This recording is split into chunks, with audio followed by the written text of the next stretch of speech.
probably will likely see me revisit Chandelure at some point, but honestly, I would think not anytime soon. I still have 4 Chandelure playthroughs total. That is definitely more than enough for anyone who wants to still watch that. Unless, I don't know, somebody, like, has actually, like, sat through all 4 of these playthroughs.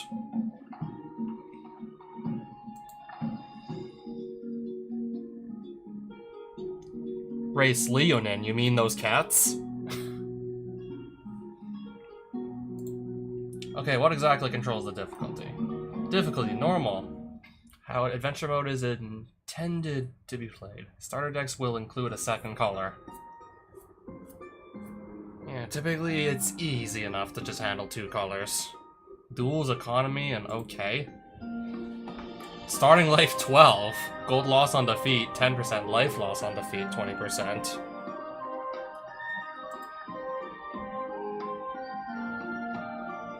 What are mana shards?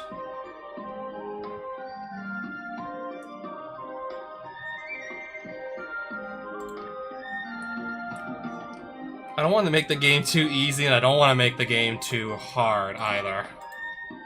I'm gonna start this off on normal. I don't know if we're gonna get any world magics like Sword of Resistance, wink wink, from the old Chandelure game. You typically just pick white not because it's like strictly the best color to be playing, it's because you start with the best world magic at the start of the game, but this isn't Chandelure, so it's not like critical I pick white if I want to have an easy time. I may pick white anyways. I also really kind of want to just pick green because green typically tends to just get like the best creatures overall.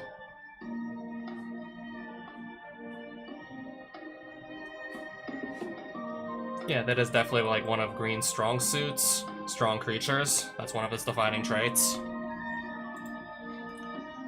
We can literally make ourselves a dragon. If we want to become a dragon, by all means.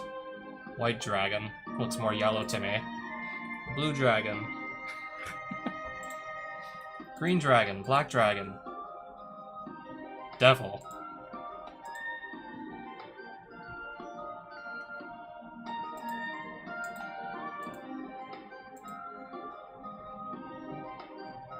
Weren't there like some Metathrons in like Urza's block or something? I'm trying to remember. It could be a zombie? I'm not taking Viashino if it looks like that. No thank you. Phyrexian.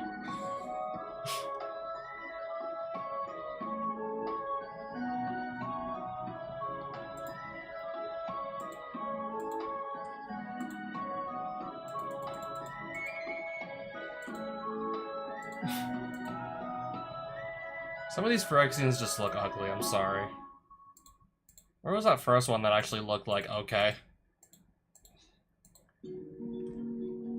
Yeah, this one looked alright.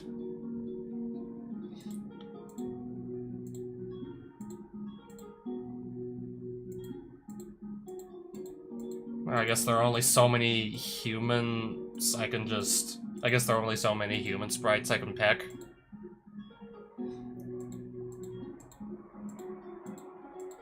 I don't believe it really matters exactly, like, if we pick any, like, specific race over another. I would not be sure.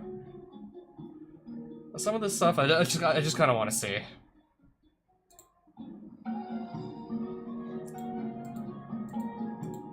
Okay, we could be a female, too. We could be. Female undead.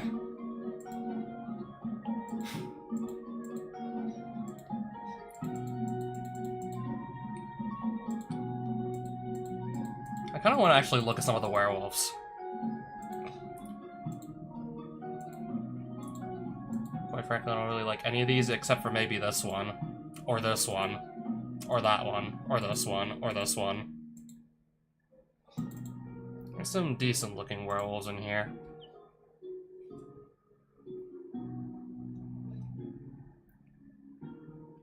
What would be a good werewolf name?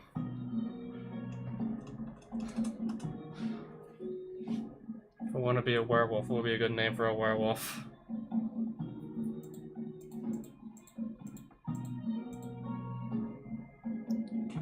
I think I'll just go human.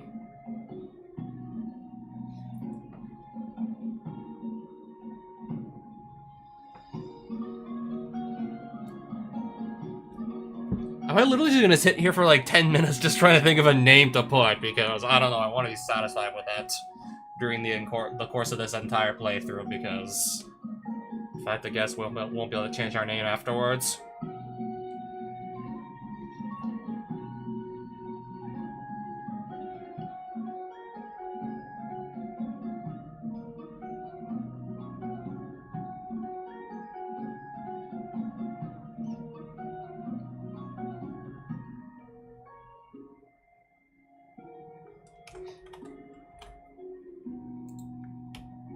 It can only be 5 letters long? Or am I not allowed to use an S for some reason in my name? That is odd. I can't seem to use a name with the letter S. It just stops typing in the name.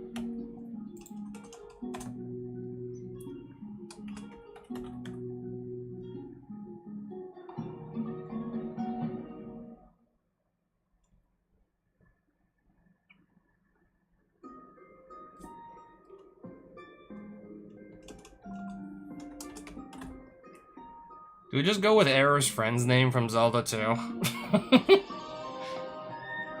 Mode. Constructed. You will receive a specific pre-constructed deck based on your chosen color and difficulty.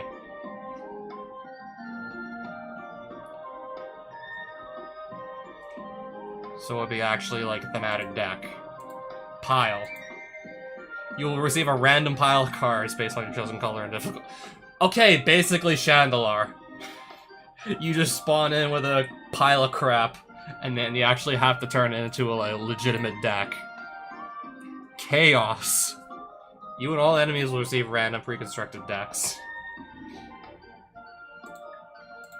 Maybe not then. Standard. Your starting deck is built from 2 to 3 jumpstart packs of 20 cards each. I don't exactly know what's in the contents of all those jumpstart packs.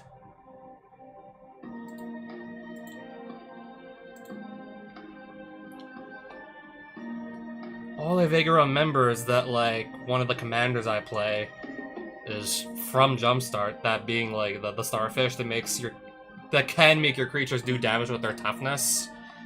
But more notably, you just draw a card for each creature with toughness greater than power you have out.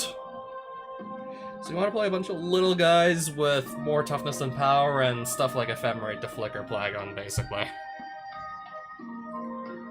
That's about all I remember from Jumpstart.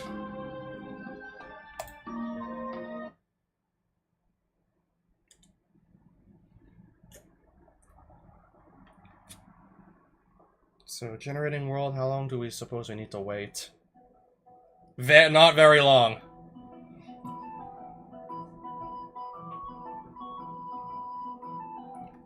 Future release, future release. So I suppose I have to pick the first one. Flash of light brighter than anything you remember. Proceeds a fall to a stone floor. This is almost as jarring as realizing you don't remember much of anything at all. Let's talk to that mage over there. Oh wait, so we are in Chandelar, but Chandelar looks way different from what I remember. This doesn't look like the Chandelar I remember, especially not with this pixelated art style. This indie pixel art style here. A blade where mana is so prevalent, it is used by all that is sentient. Even the common. And we even have voice acting too. Like you, some planeswalkers have been trapped here by the guardians in the castles. You must challenge them in battle to release us from this plane. Use your powers of magic to defeat them. Are we going to have to, I don't know, just strengthen our deck to a point where we can actually go into the castles and stand a reasonable chance? Just like in the OG Chandelar from back in 1997. And even all the modded versions, typically you want to actually build a strong enough deck to stand a chance in the castles. Planeswalkers trapped here and guide them to me. They will help you on your journey. Yeah, that plus farming the Manalings, but... we start with 12 life, and I take it there are ways to increase it. How's that gonna be different from, like, OG Chandelar with the Manalings? Here, take this room. You can use it anytime you want.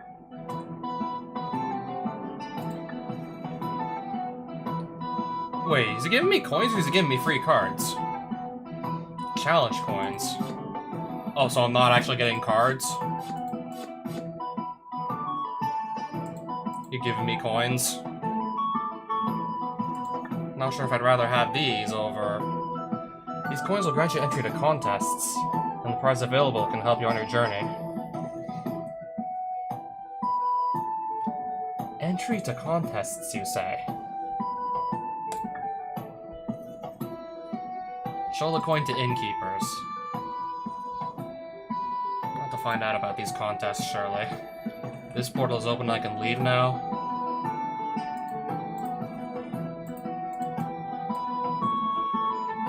Bye.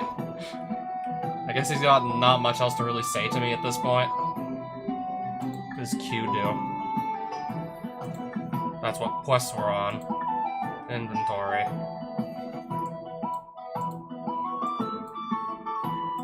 Equip, right? Might as well. Oh, wait a minute, isn't this the Hermes boots from Terraria, right?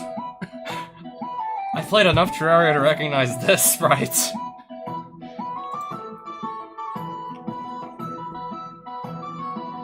Use a mana shard, teleport. This is the center, right? I do not believe I want to be using this.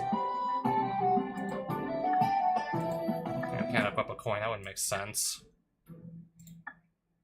Select your deck.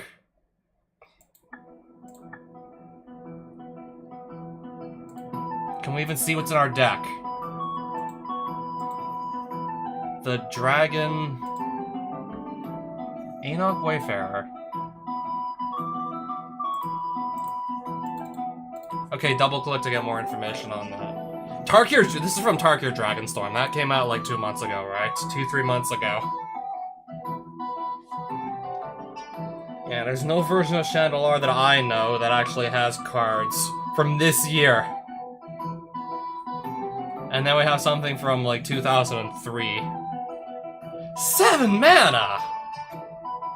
And what if I have no other creatures except for this? If this is my only creature, it's useless! And it doesn't even have any other abilities. It can just grow really huge if I have a bunch of creatures out. Whenever it loses Sure, if an opponent's creature has flanking. Whenever a creature without flying attacks you, Bart Foliage deals 1. Okay, so it does do something at least. It can still do something in like 99% of board states. Cackling Prowler, literally from last year. Probably one of the better commons in Foundations Limited, I think. Child of Gaia. Okay, that's a much better late game ender than this, if you ask me. This is always going to be a 7/7, and it comes with Trample. And it can regenerate itself if you're not too busy just spending mana to keep this thing alive. That's 2 less green mana you can just use to do other stuff, basically, next turn. You're just paying 2 per upkeep just so this doesn't go away on you. Death Spark. Okay, I can kill stuff with 1 or less toughness with this thing. If Death Spark is in your graveyard with a creature card directly above it, pay 1, put this back into your... Interesting. With a single creature card... Oh, any creature card directly above it.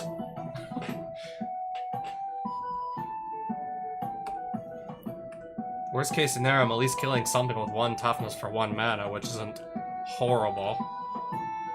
I would still probably honestly take a shock over this, let's be real. Modern Horizons 2, apparently. Each creature you control with a +1/+1 counter on it has trample.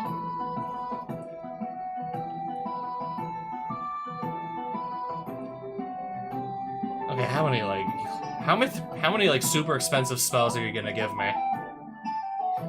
What if I don't live long enough to be able to cast some of these? This costs 8. What if the opponent just has a really fast aggro deck and the game doesn't even get to 8 turns?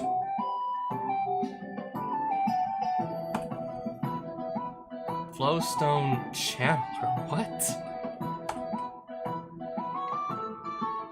How many of these forests do I have? Haste Magic. That's from Final Fantasy. Also, I have the Golgari Grave Troll if I want to dredge 6 for anything.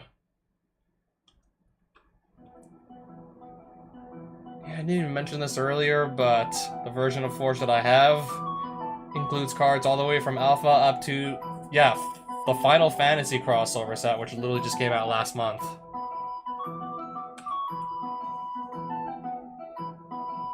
Flying and Shroud for 4 on a 1/2.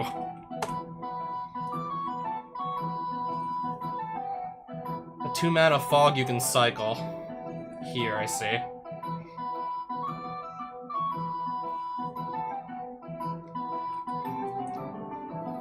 Exile Mother Bear from you. Okay, let's see this other card. After quickly looking at this one. Exile Mother Bear from your graveyard, create 2 green bear creature tokens. Even without her, the cubs will always know their mother's love.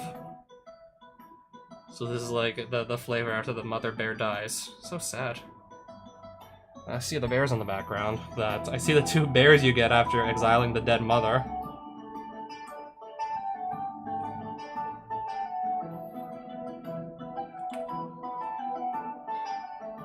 Are one of the 3 colors? I see a plains and a mountain. And a forest? I haven't seen any white cards yet, but I know exactly what this card does. You get like a decent board state, you just activate this win the game. I've been run over by this so many times in Chandler, it's not even funny. Protean Hulk. You're gonna give me 1/2 of the absolutely broken Flash Hulk combo, but I would not be able to just win the game the moment this dies because I don't have the rest of the Hulk combo in my deck. I imagine I wouldn't start with the rest of the Hulk combo here.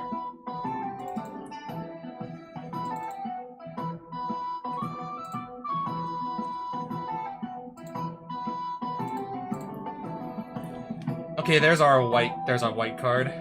Return target. Do I even have any artifacts? Okay, that's also a pretty decent removal spell for something that's a common. You should have seen the look on both their faces.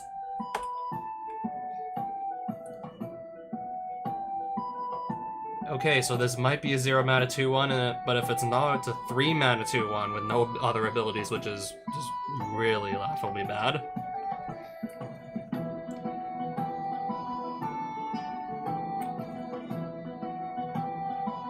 Soulseer deals 5 damage to target. 5 damage for 3 mana. That's gonna be a lot of creatures on the opponent's field we can kill with this. Oh, and specifically if we need to answer to something with Indestructible. Even better yet, if we need to specifically to answer to something that has Indestructible on it. This can check that too. For each black creature your opponent has in play, you gain 3 life. Alright, so our first white card we saw returns an artifact. If we're playing artifacts, which I don't think we are. And this would probably be, like, at best, a sideboard card. Because it's only gonna come up if the opponent's on playing on black. Whenever one or more... Oh, we got another Final Fantasy card. Whenever you put 1 or more +1/+1 counters on a creature you control. How many other cards let me do that in my deck? Do I have enough for this to actually be worth playing? Summon Esperamu. So I cast this as a Saga.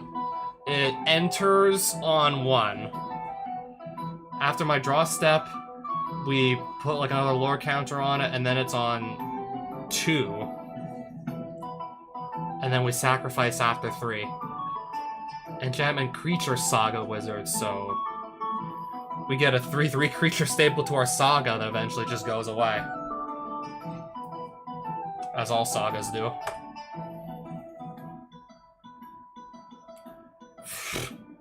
Are these the only 60 cards I have, though?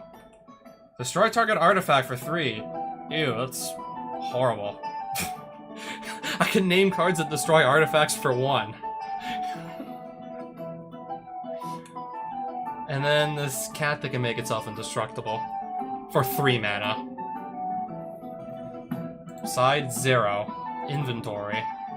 None. I believe, yeah, this is all we own so far. These 60 cards is all we own. How many lands does it have? 15 forests, 6 mountains, 6 plains, and a... How many basic lands? How many lands is that in a 60? 27 lands. We should not be getting mana screwed with this many lands. I feel like this is actually too many. Too many lands for a typical, like, competitive deck. But this deck has so many high-cost cards that maybe it needs extra lands to just account for the fact that it's got some really high-cost stuff, like... Okay, Siege Behemoth, for one example. Child of Gaia, and then there was the Azuri's... This card costs 8.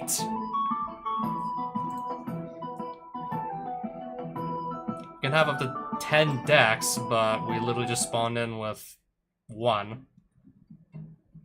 Time to get your bearings. All major locations in Shadowlar can be divided into one of 2 categories, towns and dungeons. Follow a road. All roads lead to a town. I want to go to this, right? I want to go here. Most towns look very similar to one another, offer the same basic services. The inn contains some special events. You can sell your extra cards there, buy temporary extra life. Question mark sign, you can obtain side quests. Most buildings are shops that sell cards. Explore the, yeah. And maybe buy something. Okay, maybe not buy anything yet. If this is how much a gold it costs, then I guess not buy anything yet.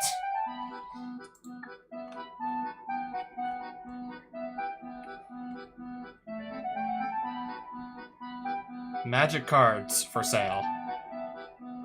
I see a lot of... I'm seeing artifacts for sale here. Anything worth my money, though. Antiquities. More artifacts. We got a clue stone for sale.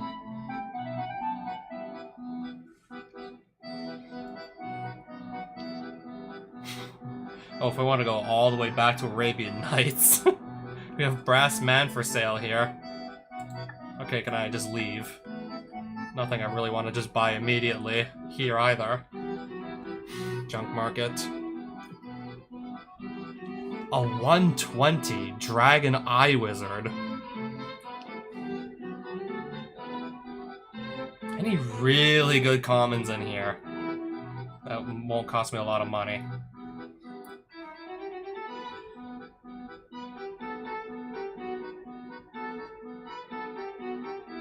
Okay, this shop just looks like a bunch of random cards here. Sell mana shards for 80 coins? I don't believe we're doing that yet.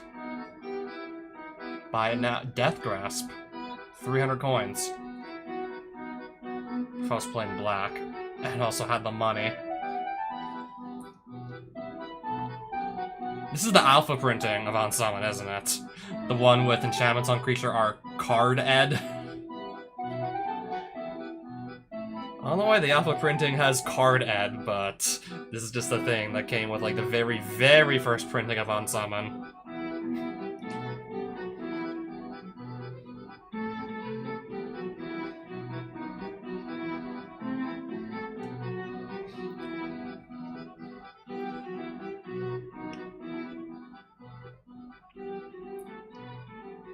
Can make 2 creatures fight each other.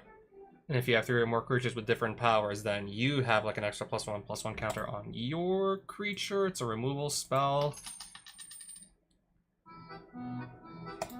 Could still maybe get lucky and kill something with that. Walmart. I love the pun here. I guess if I need to just sit behind and hide behind some walls while I just wait around to, I don't know, get enough mana to cast my actual good cards, my expensive ones. Wall of Diffusion can block creatures with Shadow. Okay, this can ramp me and just be a blocker too. And I already have basically like little to no money left.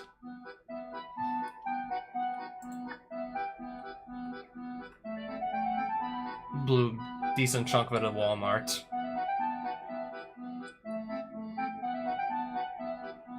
I'm just not gonna bother with the battles. Assembly required. Wait, 2 of these for sale? Apparently so. If I could afford them, I didn't spawn in with the money to do so, though. Card from Final Fantasy. Yeah, this Final Fantasy literally came out last month. And this fan game has Final Fantasy in it.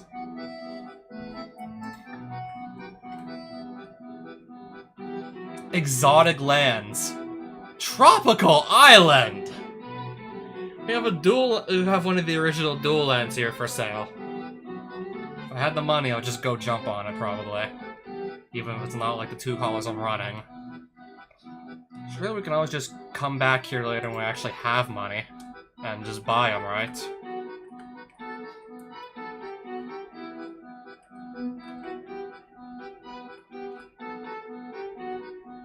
Okay, that's just another card shop.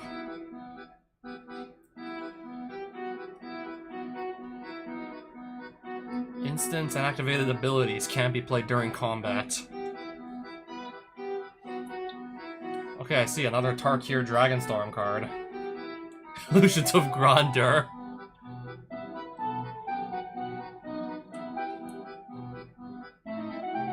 Birthing Ritual. I'm gonna go to the inn. Temporary hit points, I can't afford that. Draft available, info. Block, Ravnica, boosters, Ravnica. I think that's Guild Pact. Pay 1 entry fee. Enter this event, redeem it. Event type booster draft, block, Ravnica. Do I need to have all 3 of these to enter, or just the challenge coin to enter? Just the coin, apparently. So I'm already in this draft event. So just the coin, apparently, I can enter.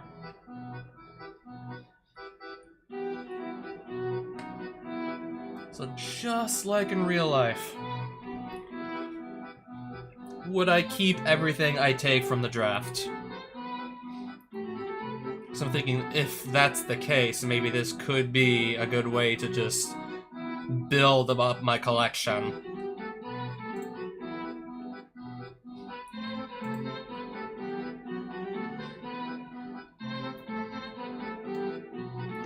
This would be a mighty nice way to just build a collection up if I keep everything I get from just the packs I open in the draft. Like...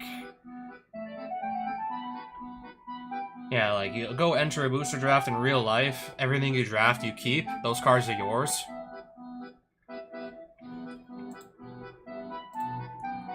If I get to keep all these, then I definitely feel like I made the right choice to just jump on a booster draft event. I might try and just do as many of these as possible, just to build up a collection. if possible.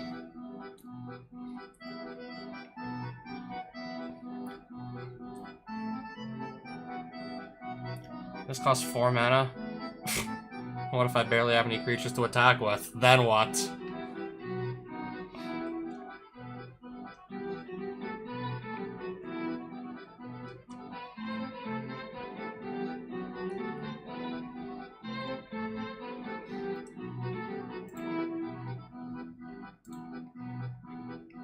I'll grab a green card.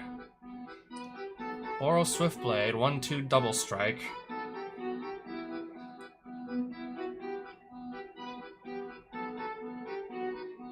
Guardian of Vitu-Ghazi, Convoke Vigilance. Sacrifice 3 lands. This loses Defender until end of 3 lands. You would never be able to convince me to play this, honestly. Unless you just want like a halfway decent blocker. At least it can block without just making you lose 3 lands, at least.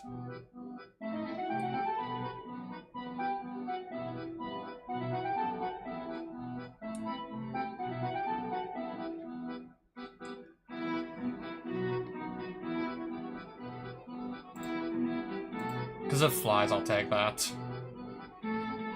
Fiery Conclusion. Sacrifice a creature, do 5 damage to some other creature. Centaur Safeguard. When this dies, you may gain 3 life. This just costs way too much mana for what it does, I'm sorry.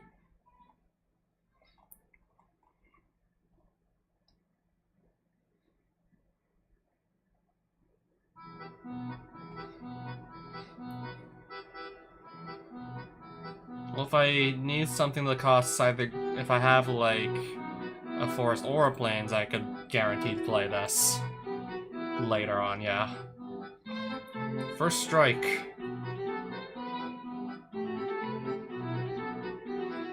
Destroy target artifact or enchantment. Seeds of Strength. We have a combat trick. We have another Golgari Grave Troll. Am I thinking either take another Grave Troll, which I already own, or just grab a I'll just grab a combat trick. Under the assumption I'm gonna keep all these cards. 6 mana though, but wow. I'm kind of looking for cards that do not have too high a mana value. I have plenty of cards that already have like a high mana value anyways.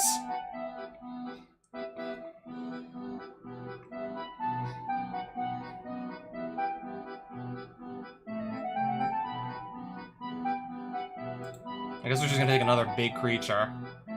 Warp World. That's a little bit too much text for me to want to read, honestly.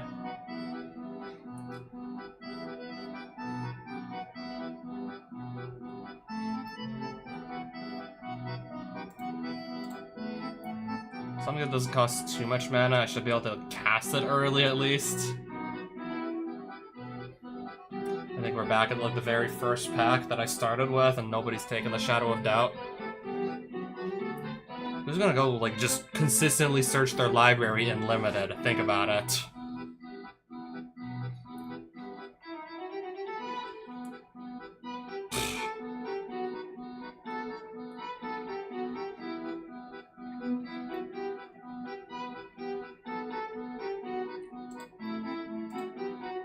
Okay, maybe the Give Something Forest Walk could come in handy. Maybe the Mountain Walk could come in handy. Yeah, at this point we're just picking scraps at this rate.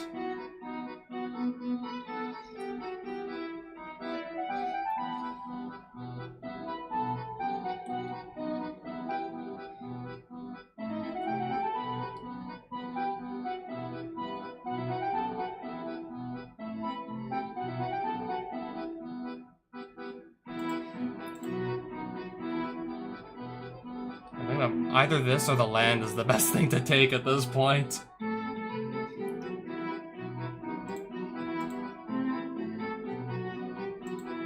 gonna take this crocodile and then this piece of crap. Okay, on to Guild Pact then. Sky Swallower!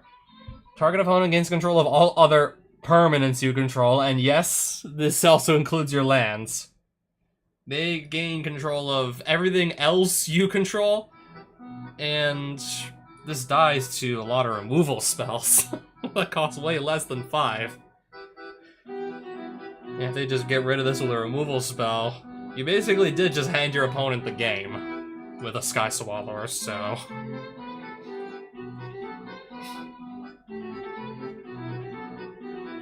Non-basic Landwalk. I do kind of like the sound of that. Scab Clan Mauler also like the sound of. This could potentially... okay, assuming we're getting in for damage like turn 2 and casting something to start attacking turn 1. If it doesn't have haste, then it'll attack like turn 2. I'm gonna take that for now. Debtor's Knell. At the beginning of your upkeep, put target creature from in a graveyard into play under your control. 4 and 3 white or 3 black. If I was playing black, I'd be like, okay, Douse and Gloom, because I can just I can kill something with 2 or less toughness for 3 mana and gain a bit of life.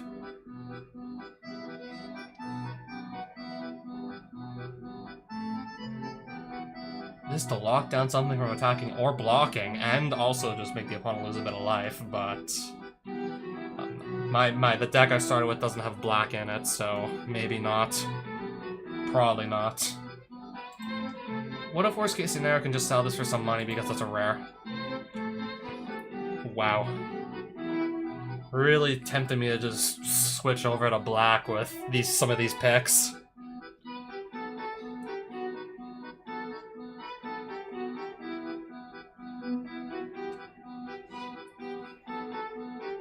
Yeah, some of these picks though, holy. I guess if I ever end up in black, we have a second copy of Mortify here. If I end up in black, then we're gonna just play both of those for sure.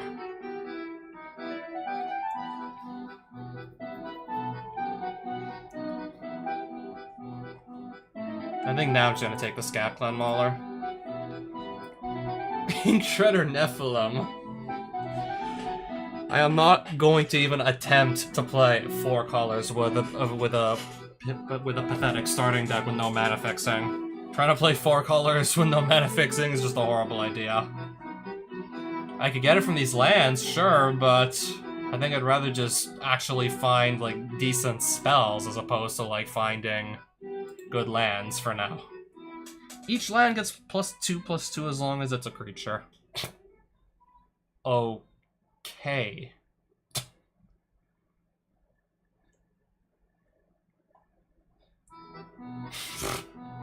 Sure.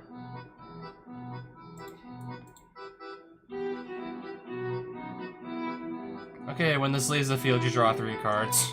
You have to get it off the field somehow. And for one thing, I'm not even playing blue, so...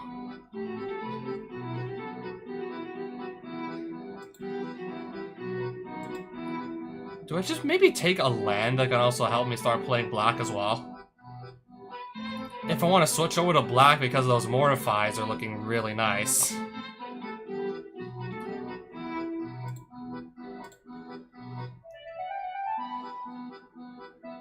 I am not playing enough, nor near enough auras to even consider this as an option, so...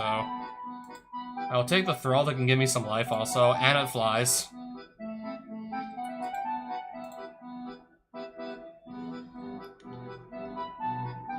Okay, if we need to blow up an artifact, this could do it.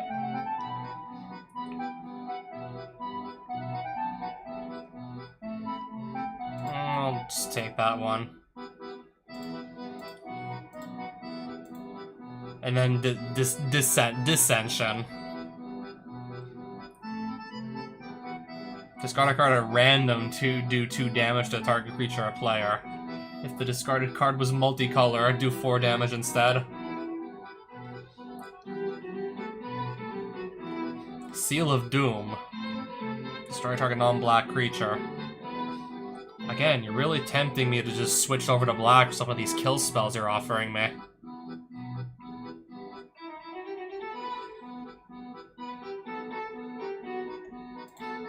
And I'm gonna take the removal.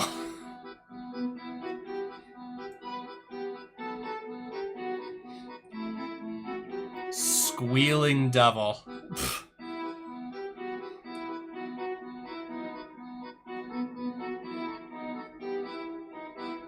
Yeah, that does 3 damage to target creature you control, by the way.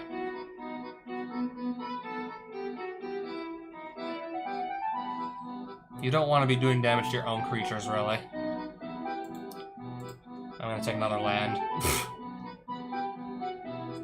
Spell Snare would be a really nice pick if I was in blue.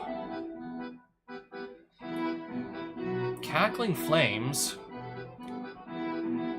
For 4 mana is quite a bit of mana to be spending on a removal spell that only does 3 damage, but given how limited my current selection of cards is, take what we can get here. Given how few cards I actually own. Oh, I guess I also want the Utopia Sprawl as well. They're just gonna pass me another one. I can use these to also just ramp into my better spells, these Utopia Sprawls.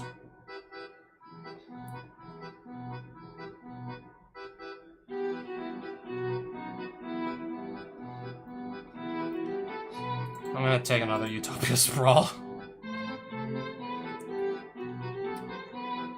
Alright, we can literally walk away with almost a full playset of this at this rate. I guess because Dissension was such a small set, that's why we're seeing the same card so many times. Whenever a creature you control dies, you gain life equal to that creature's toughness.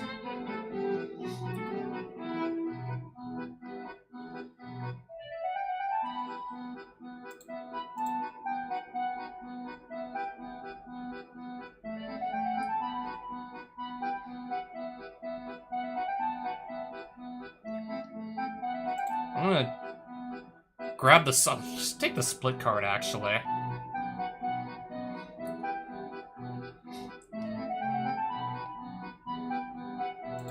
Yeah, I'm gonna literally walk with a full playset of Utopia Sprawl. On the first day. Still don't know how far we're actually gonna get with the event itself, but assuming I get to actually keep all these, then that's certainly going to just open some more doors with regards to like what cards I can actually play.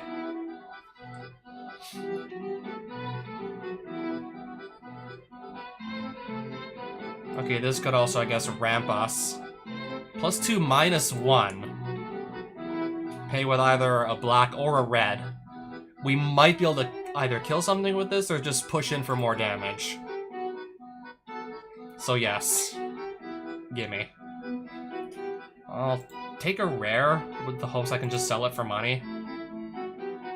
Okay, now I don't believe I need a 5th Utopia Sprawl.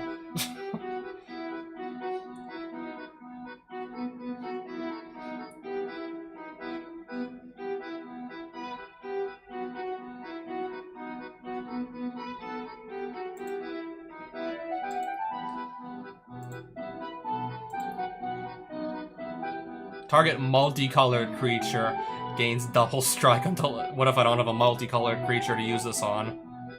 Flying, attacks each turn if able. I'm gonna take something with evasion.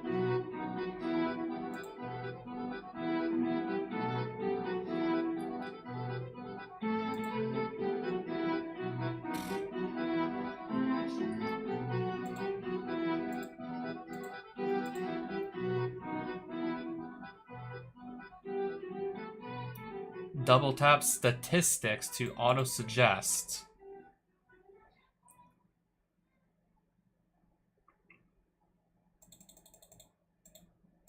Can I just take 10 of each, and then if I don't need to have, like, 10 of each...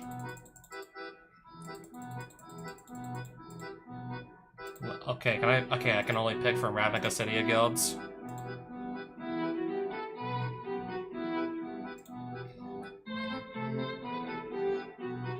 Okay, we're not playing 40 lands now.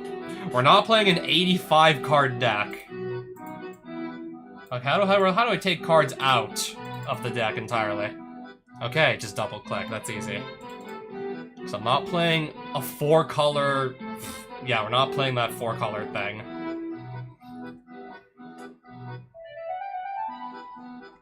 How do we scroll this even further? Ah, yes, there we go.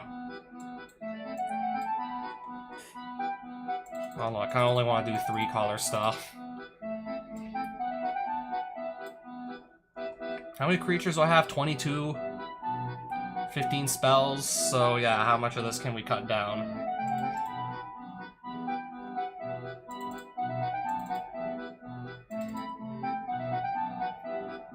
Two Utopia Sprawls, I think, is enough. So I want to cut this down to 40 cards, basically. Might as well take a bunch of basic lands if I'm gonna get to keep them at the end of the event anyways.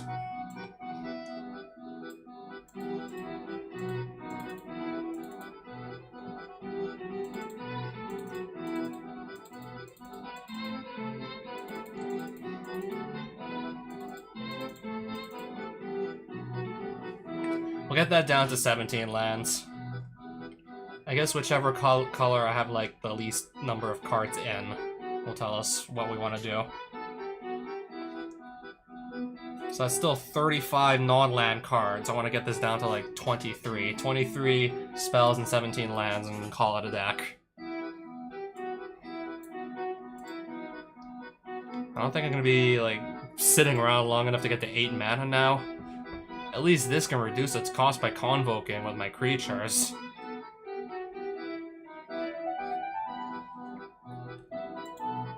I think we're taking that out.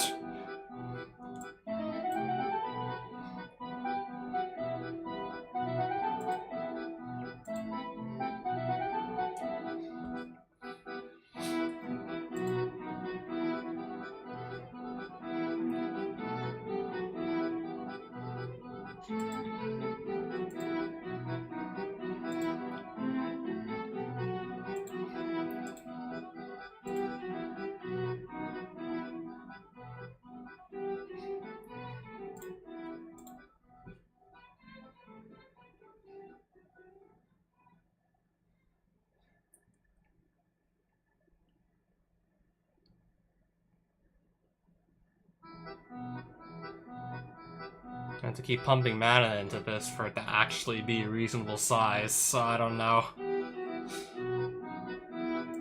Okay, I don't think I need so many cards that cost like 2 mana.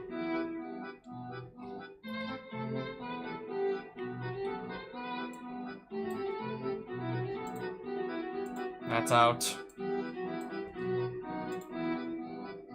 I think this is just gonna be also out. A little too situational, honestly. What if the creatures I need to kill are like have much more toughness than just 1? This is out.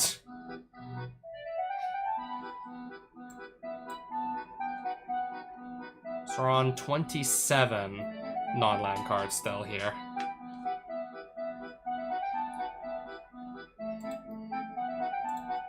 What if I just don't even bother with the ramp? And instead, I don't know, just the few cards that I do keep in the non-creature section, just they'd be like removal spells or combat tricks or whatnot.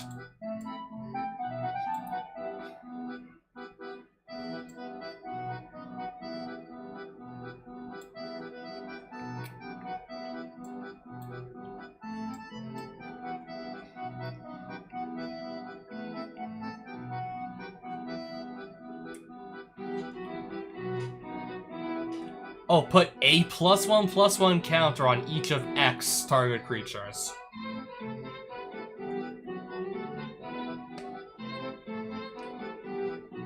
One counter on each creature. No matter how many creatures you pick, they all only get like 1 counter, so I don't know. I don't know, man.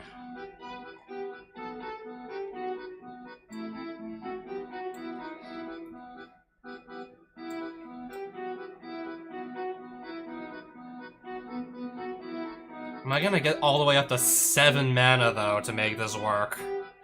Is what I'm thinking.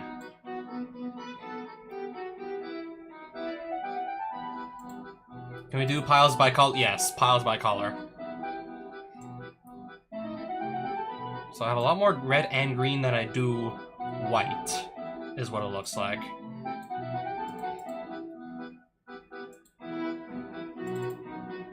So this leaves me with a 40 card deck now.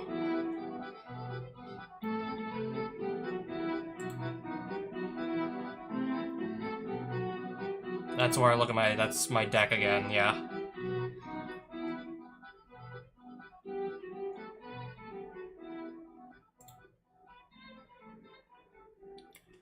Event standings. Human captain. Okay, so these are the 8 players in the event. Human captain, a fire elemental, a symbiote, Chandra Scorcher, a Hydra, an orthodoxy duelist, a Dark Knight, and then my character.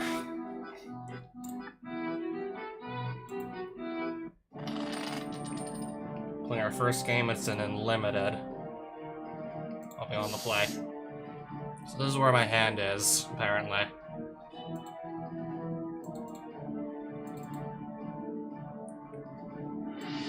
Keep hand. So our main phase 1. So I play a mountain. And I have to, yeah. Nothing to even attach this to, so I can't even legally cast that.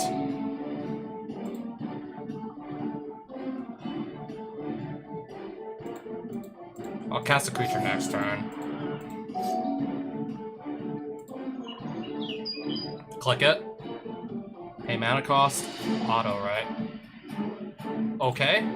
And it resolves. Summoning 6, so it can't even attack yet.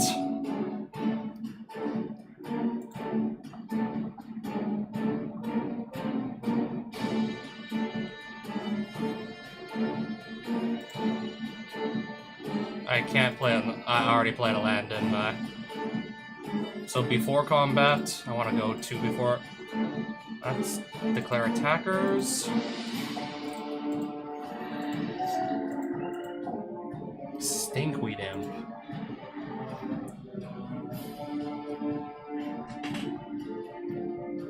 Whenever it does combat damage to a creature, destroy that creature.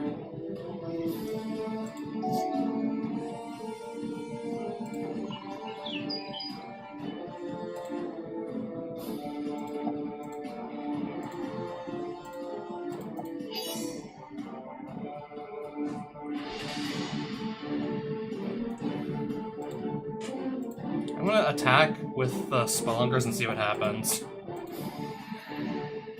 Oh, not blocking. Not attacking with the Stinkweed Imp. Crystal Seer.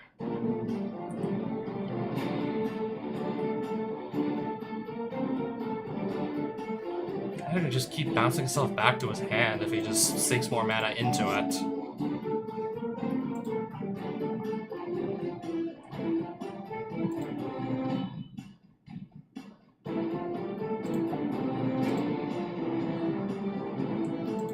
This must attack. Not blocking, okay.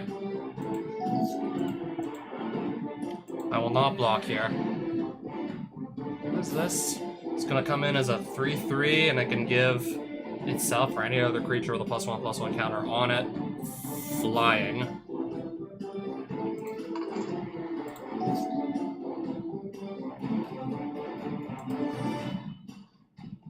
Maybe I'll wait until he gets an artifact so I can actually pop that too. So here I must attack.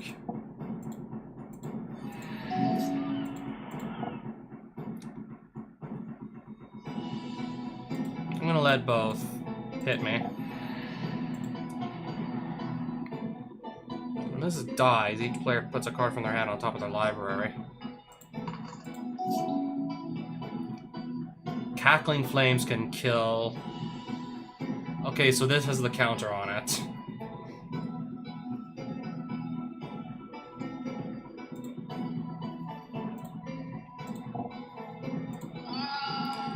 Oh, yeah, I'll take out the helium, the 5-drop, the Helium Squirter.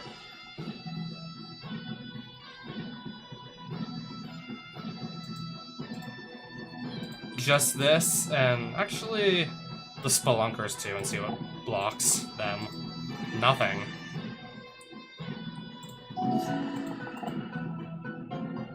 Yeah, I suppose both can hit me.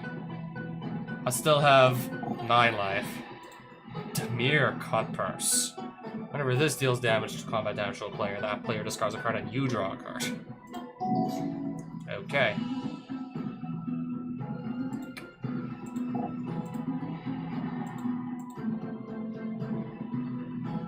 This must attack. Sacrifice War Torch Goblin and deals 2 damage to target blocking creature. That one? This is a blocking creature. I would prefer it doesn't kill my 3/1 flyer. Okay, it still did block my creature, so no damage got through anyways. Exile, Cackling, Flames, Cremate, exile that, and then he draws. Okay, sure. He drafted another Stinkweed Imp.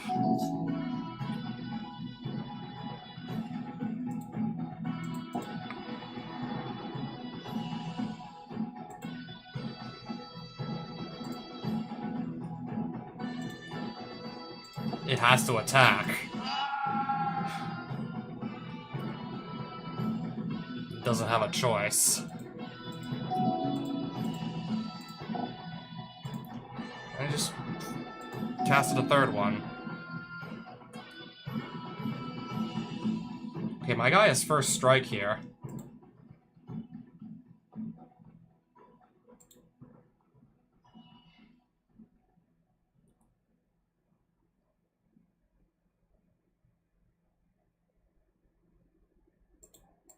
I'm still just maybe better off blocking for now. Galvanic Arc. 3 damage to target creature or player. What if my opponent just doesn't... What if my opponent lets one of these through and then I just Galvanic Arc him to the face to finish him off?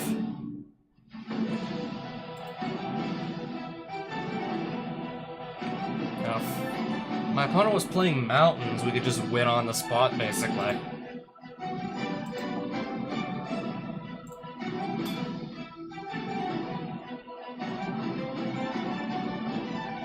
I don't believe I even need to pump this thing.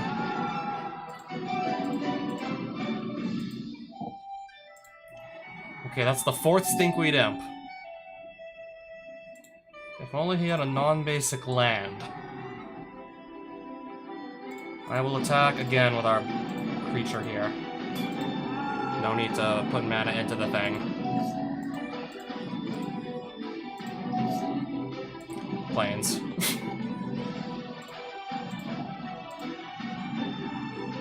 So my opponent doesn't have a flying creature, I don't believe.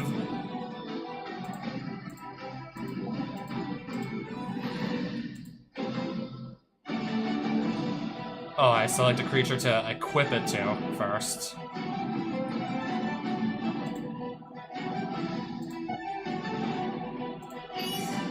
It deals 3 damage to any target upon entering.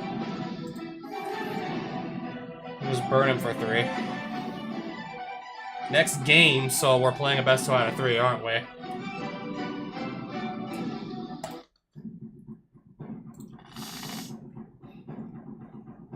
Plains, Forest, Mountain, Keep.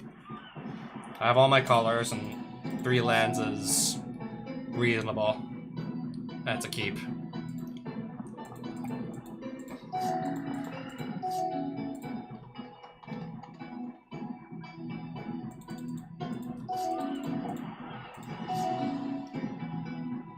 When it dies, we each put a card back from our hand back on top of our deck.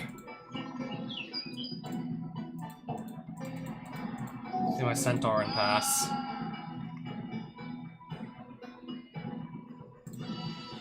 Use triggered ability of, yes, to gain some life. Okay, so that's what it used to kill it. Understood.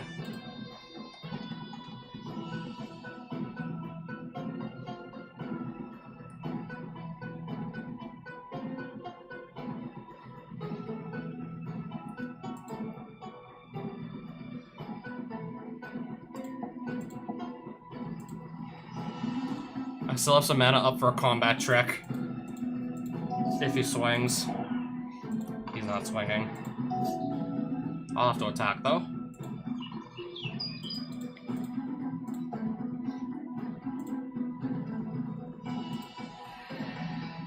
No blocks.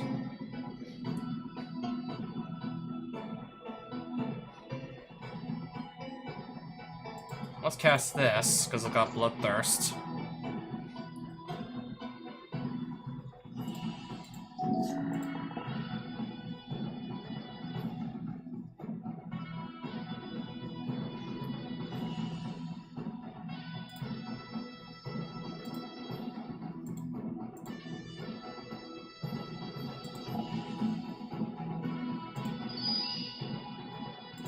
Can we declare blockers?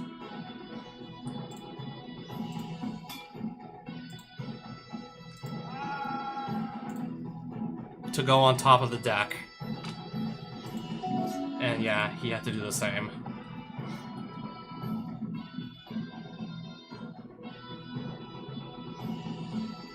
Galvanic Arc. Put it here. And kill this creature.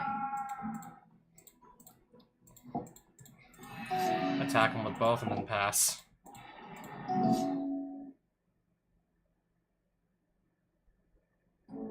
Three damage to target creature or player.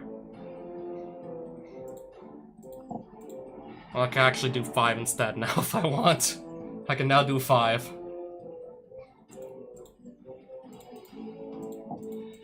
Attack with both again. Oh, he's ending his turn.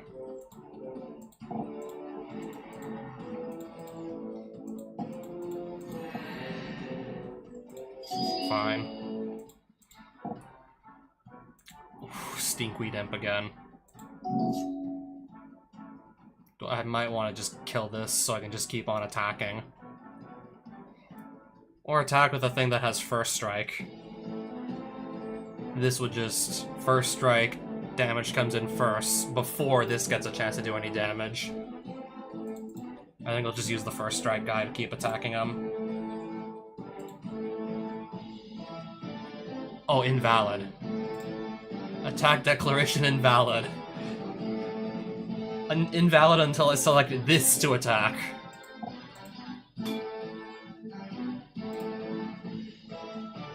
Let's pump this to get some more damage into the face.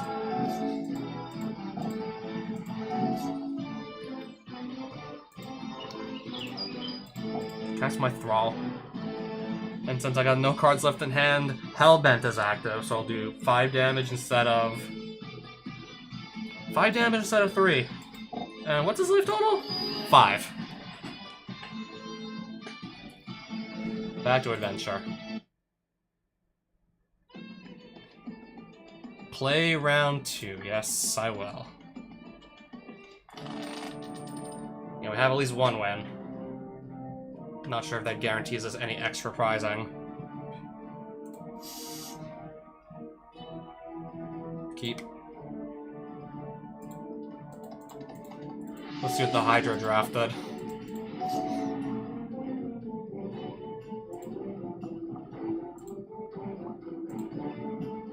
+2/-1 just kills this thing.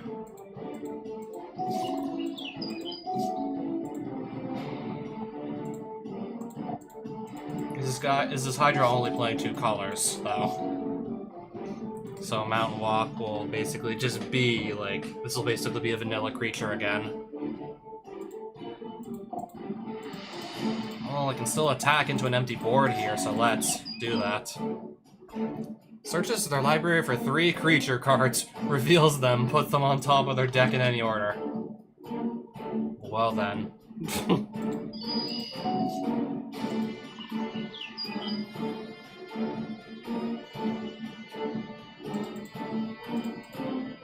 I'm still gonna attack for 4. As long as it's enchanted, it has flying. It's not enchanted now, is it?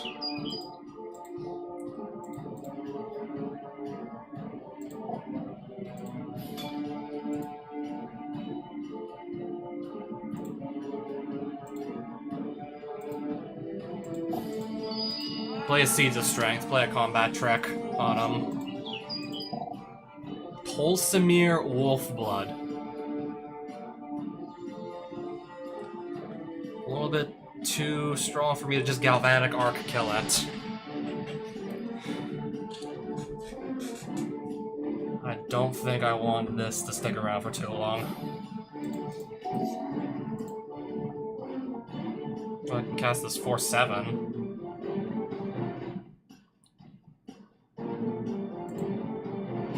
Let's see if he blocks. So that's got 2 damage on it right there.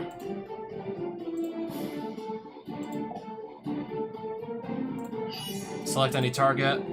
3 more will just finish this off for good. Protection from monocolored. I believe I have enough mana to just cast this raw. So yeah, let's do that.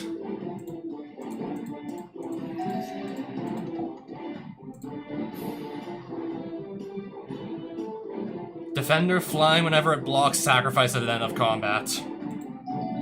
Okay, I understand.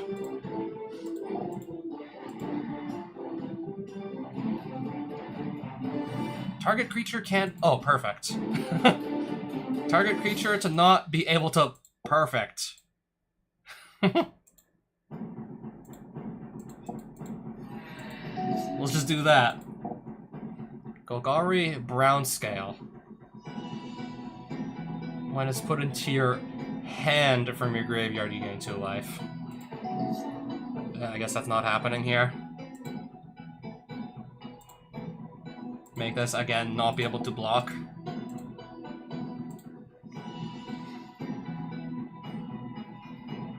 I'll make this big guy attack too, actually. 5 power here, 2 power here. This will just die anyways.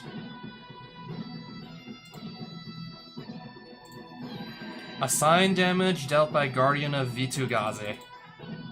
And put all 4 here. This just dies by its own effect.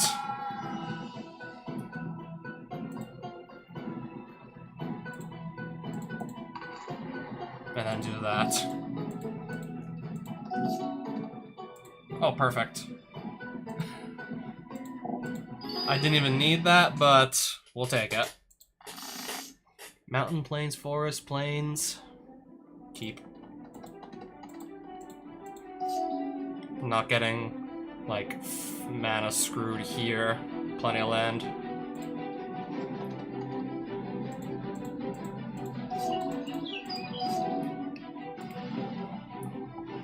I could have cast... I'll cast this then. Start attacking with the Thrall next turn.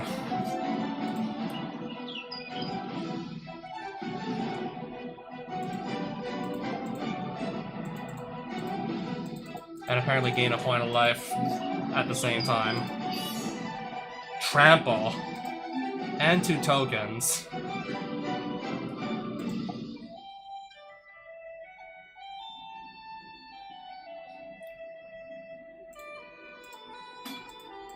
Both should die.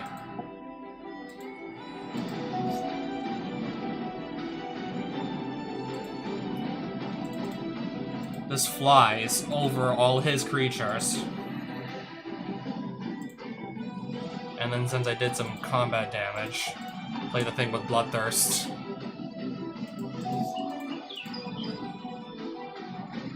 You can just make this a 2/3. Or maybe my opponent's got a combat trick in their hand, so I'm just gonna let this swing for 1 damage.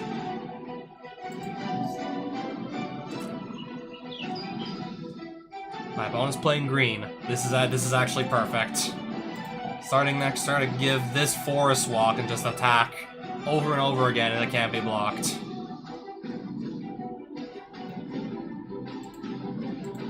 Let's just gain some more life.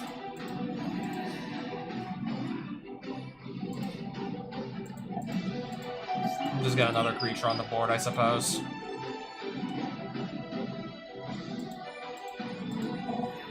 Skyrider trainee. Only starts gaining flying once it's enchanted.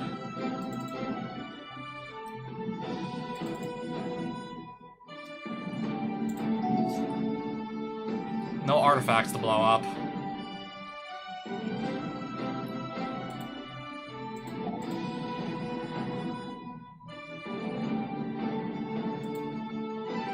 Select a creature to gain Forest Walk. My opponent's got forests out, so this can't be blocked.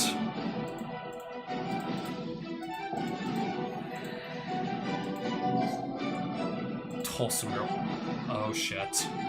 Tolsimir Wolfblood. Not what I want to see when my opponent actually already has a developed board. And now they're in prime position to start swinging here.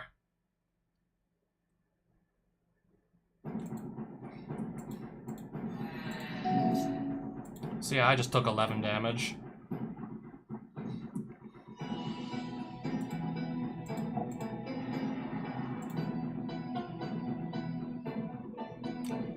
Select the creature. Do I really need to give anything, like, trample right now? I don't think I do.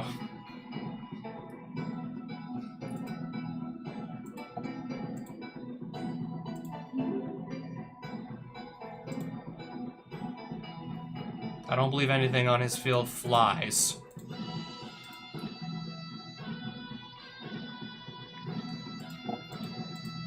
That puts him to 11, but still. Alpha Strike.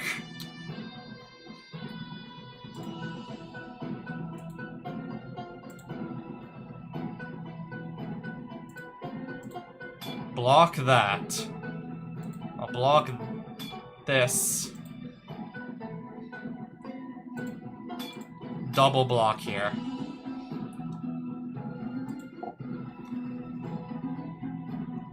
He's given the trainee trample.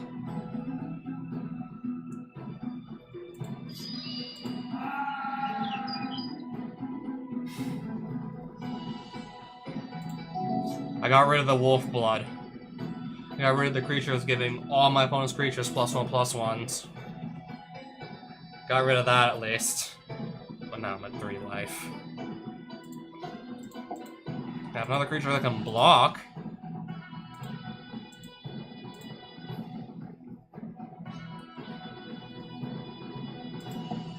I think maybe I actually need to keep some blockers up at this point. Any attackers? No attackers.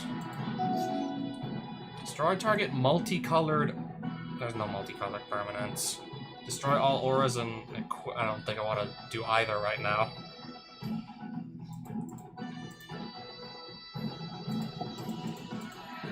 Get another point of life back. I'm expecting... I don't know. I think I'm expecting an Alpha Strike any minute now. No Alpha Strike. Okay, it also doesn't fly.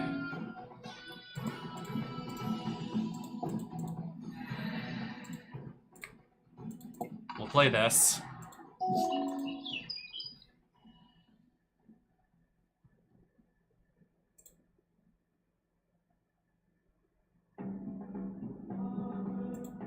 No attackers. I do not need to top deck lands right now.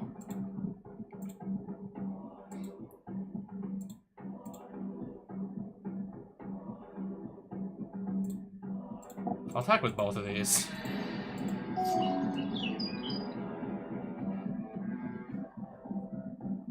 Apparently my opponent's also finding lands that I don't really need right now.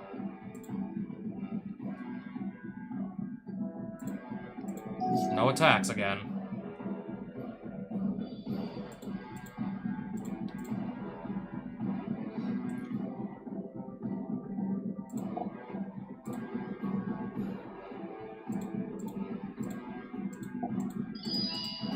And the Seeds of Strength to just kill him.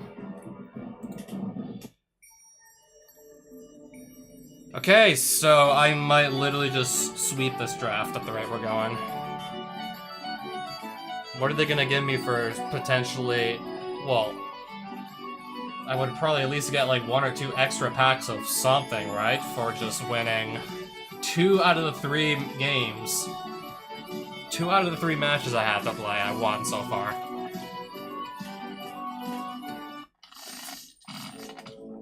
And with the way I've been playing,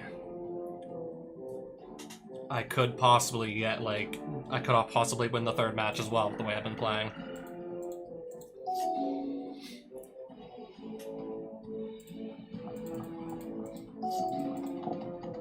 Castigate. What was put into exile? My Udvara Scalper.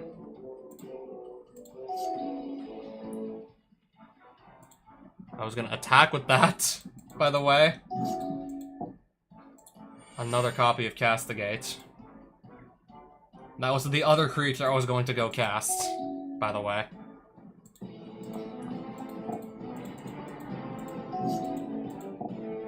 Orzhov Guildmage.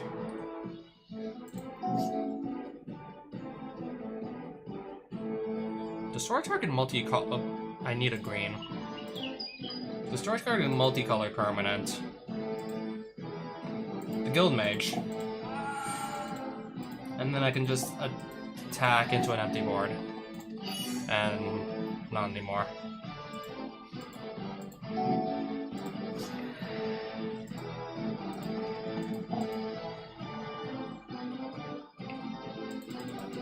Pass. Another Castigate.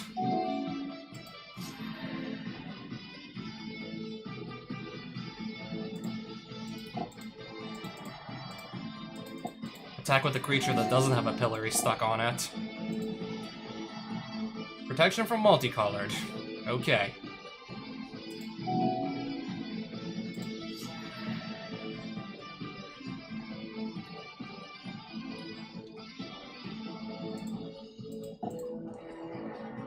Kinda want to put the Riot Spikes onto something. I don't know, before my opponent plays another Castigate, and then I can't do that anymore.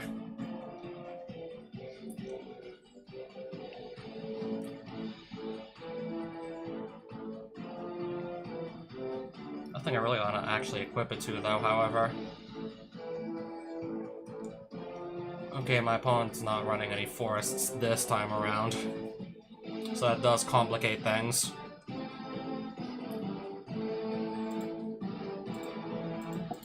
Fine.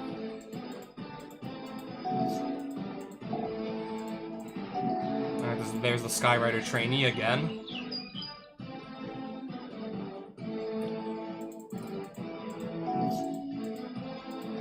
This is not really a board state I want to be attacking into. Okay, maybe with a combat trick up my sleeve, I can attack into this.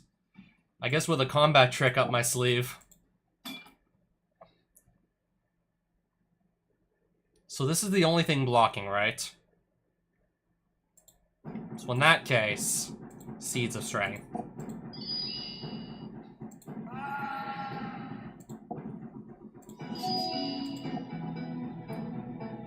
Attack for 4. Sure.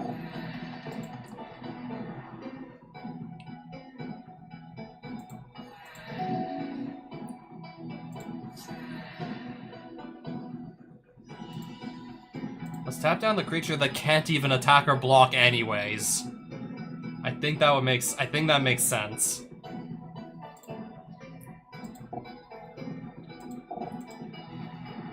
I believe that's a perfectly realistic play to be making.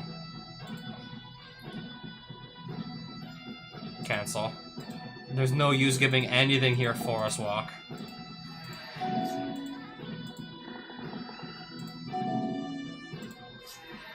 Plains. And at this point I really need to just be drawing like more spells rather than lands. We're really at that point where we're both top decking.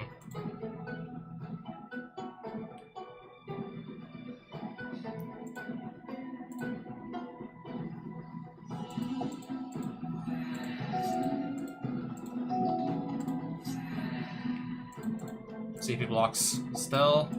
No blockers. Cast this and get the Bloodthirst.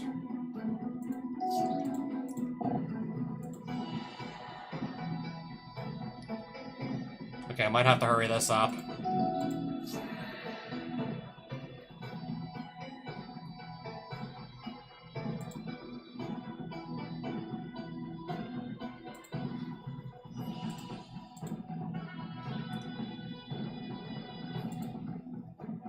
Protection from multicolored. Nope. It has vigilance anyways.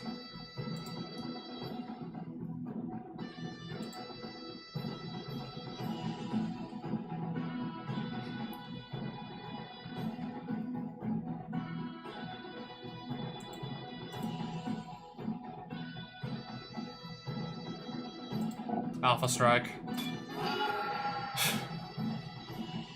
I couldn't just sit there for that much longer, not with the board he was starting to set up. Not with what he was starting to do.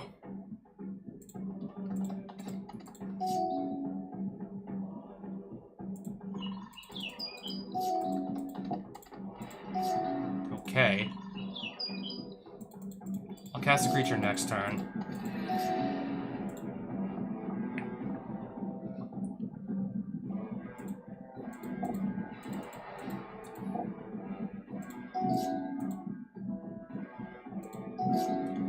Pay 3 whole mana just to gain a single point of life. I'm fine with that.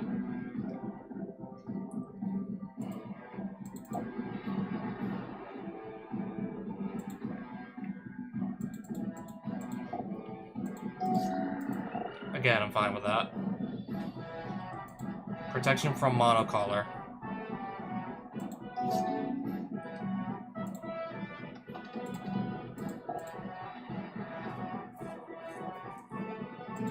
This must attack, and it will. Unblocked. So every Dark Knight upkeep, I'm gonna lose 1 life and he's gonna gain 1 life.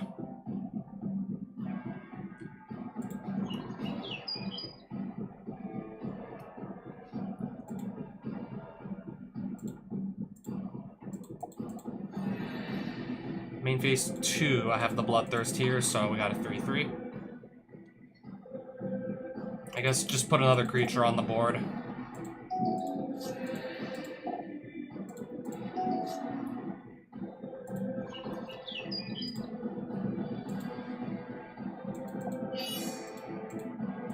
Now that's going to be swinging for 3 damage at a time. Yeah, Blizzdus flies too. And none of these do at the moment.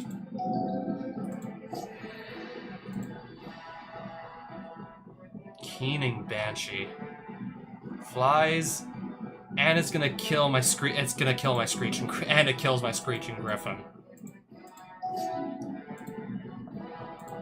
Just, we have 8 mana lying around. Let's just cast this with it.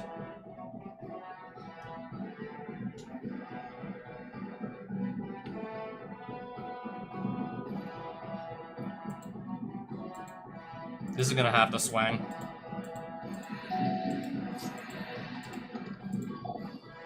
Blind Hunter. Destroy target multicolored permanent. Multicolored. I'm gonna get rid of this with it. Dies and it haunts target creature. So if this dies, then again, I lose 2, he gains 2. So that's haunted now.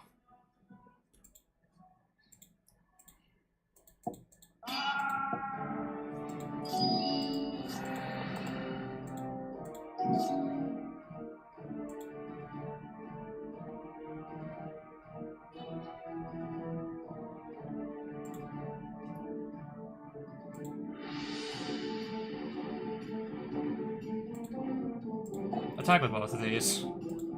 No blocks. Let's play this with the Bloodthirst, so I got a 3/3 trample now for just 2.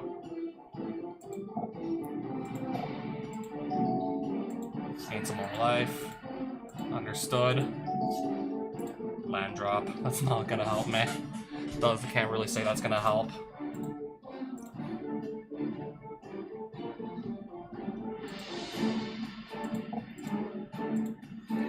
Okay, that puts him at 9.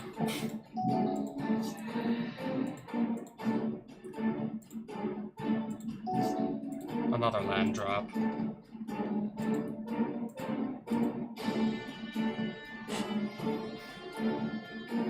We're gonna definitely start seeing some actual blocks here sooner or later, aren't we? I guess, yeah, like right around here.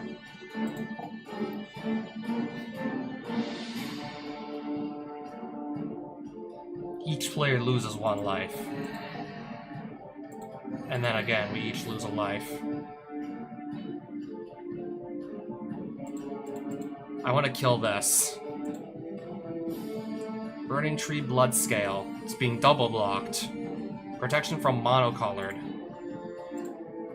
I'm gonna put the 3 damage here.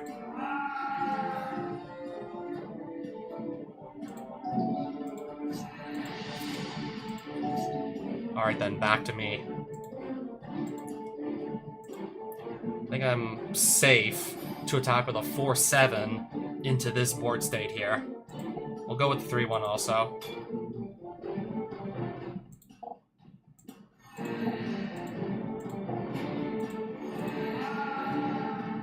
He may gain 3 life. I want to gain 3 life.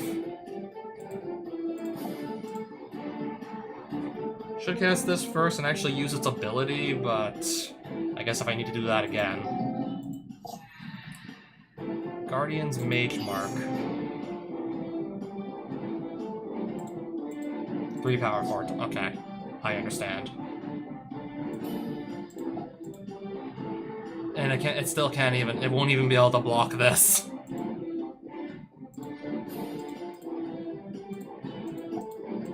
I believe this kills him. So I won all 3 matches with this deck, apparently. I never even thought I was gonna get this far. Collect rewards. I can't wait. Do I just click on these one at a time to see what my rewards are? Guild Pact Booster. Guild Pact, right? Okay, so I got my challenge coin back. Event reward pack. Where do I go and open these? No events at this time, okay. And where do I go and actually open these?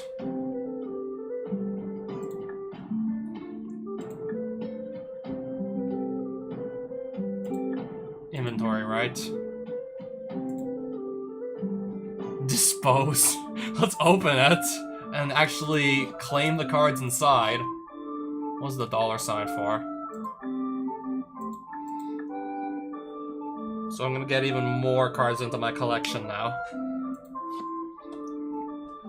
So I guess, if I had to guess, just like in real life, you keep everything you drafted. Plus I'm gonna get 2 packs of Guild Pact. My challenge coin back that I paid to enter this draft. It will pay for the next one, I think. The next draft that gets held. I think this is probably gonna be our way to actually just build up a collection. So this is our rare from this pack.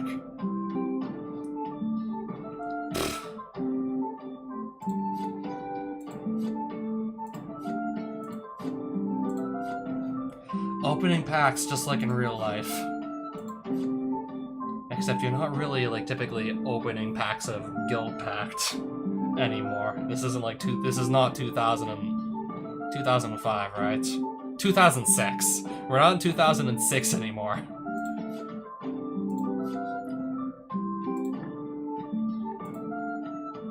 Open.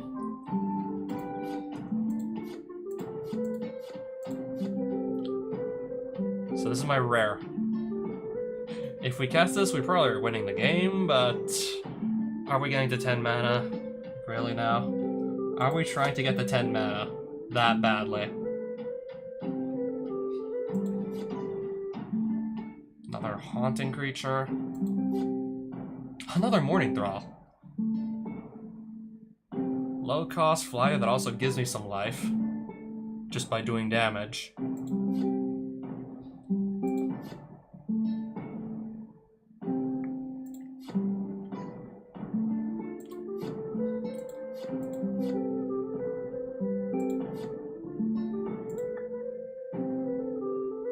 Got my coin back, but also drafted deck. This is... Do I get my basic lands or no?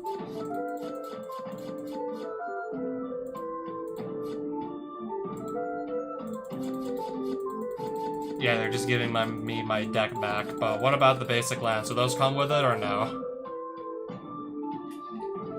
Or do I just get, like, the cards that are not the basic lands only?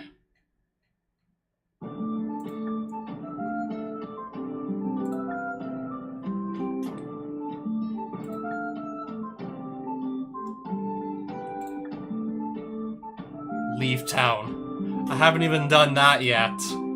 I just spent pretty much almost the whole stream, more or less, just hanging around at this inn doing a booster draft and sweeping the event and winning a bunch of cards for doing so.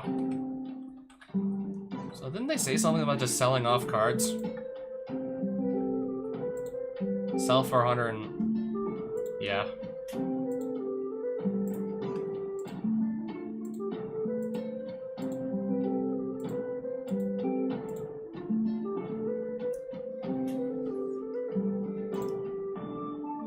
I'm probably not gonna attempt to do 4-color shenanigans. So this is where we go to sell our cards for extra money. Stormherd. I do not feel like trying to get up to 10 mana to play something. Even if it's probably gonna win me the game, are we really gonna want to sit around to get all the way up to 10 mana? When there are plenty of cards that are gonna just win you the game for a lot less than that.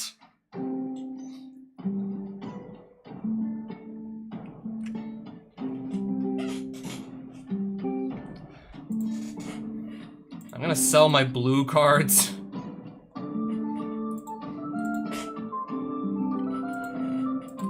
I don't know, unless I come across some really good, like, blue cards later down the road. For now, I'll just sell the blue ones for some quick money.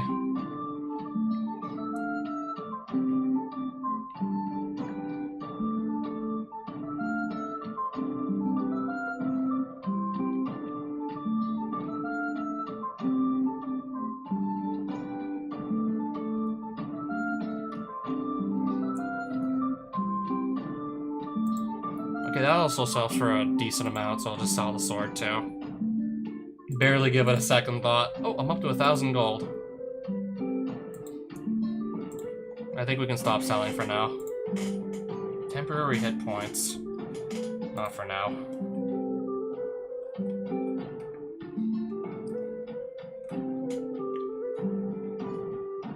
I still can't afford any of these yet.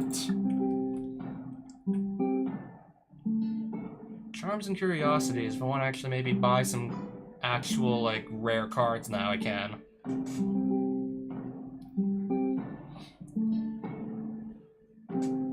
Birthing Ritual does what again if you control a creature? Okay, this reminds me of Birthing Pod. Do I really have any creatures I that badly want to start searching into at the moment? No, I don't. I think at the moment, it's still just going to be a matter of just play with what we got off the top of our library. Well, I don't think we really have anything yet in our deck worth going out of our way to actually search. I see they're not actually restocking. I don't believe they're actually restocking any stuff in store here. Buy it now? Buy what now?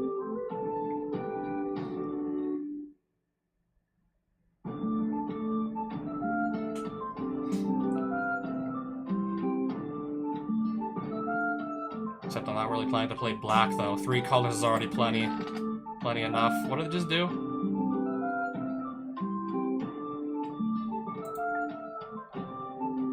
Okay, these mana shards are gone now. Alright, but now we're selling. Now we're suddenly selling brand new cards. We have some removal in Arrows of Justice, so I'll buy it. Crashing Footfalls. If I literally, like, get this in my opening hand, I'm obviously gonna suspend it and then just 4 turns after. For 1 green mana, if I can just wait the 4 turns out, I get 2 4 green, yeah, we're buying this. 4 green, 2 4 rhinos. Gimme. Search your library and graveyard for a basic land card in the card named Jiang Yanggu. I do not have that card. Reveal them, put them into your hand, and shuffle your library. For a card named... Yeah. What is that? Fog of War.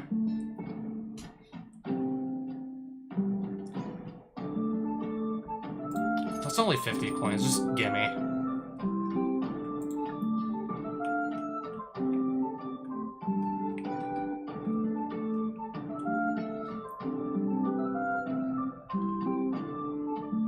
Undercity Sewers! Except I'm not playing these two colors. If I was, I'd definitely buy this. Fortified Village. Underdark Rift. Roll a d10.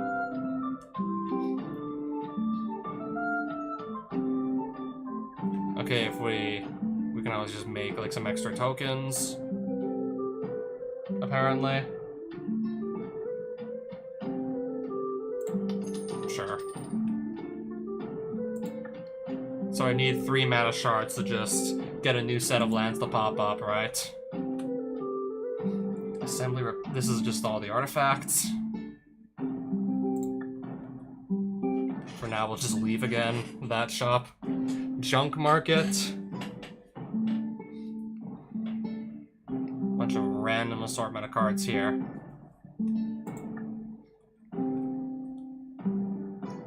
Oh, right, this was more artifacts. Something from Ether Drift.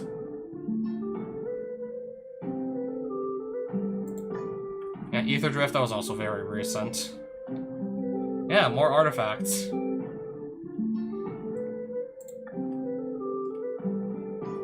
What is B for? Don't know. Can I not save my game?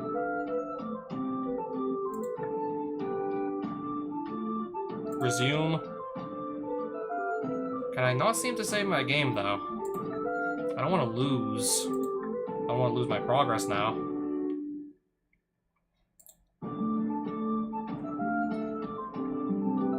Is there a way to, like, do a list view? Yeah. Image view, I think that's... Yeah, that's better.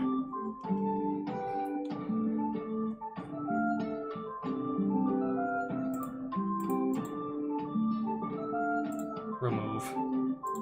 Remove.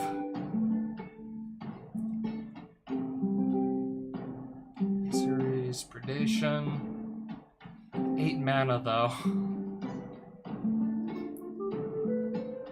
I don't know about that. I think that's still, like, too expensive for me to be playing in a deck.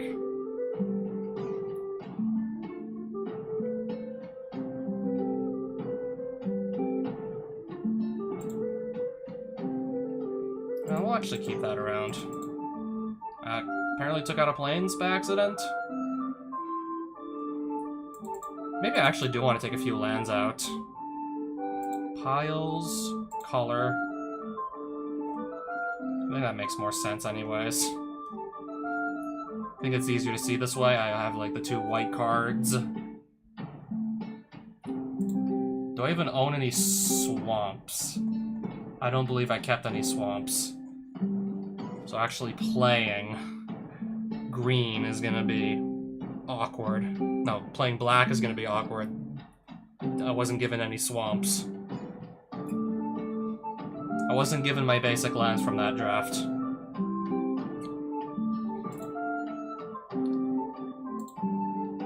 I want to remove both of those, actually. Considering I don't even have any artifacts to begin with.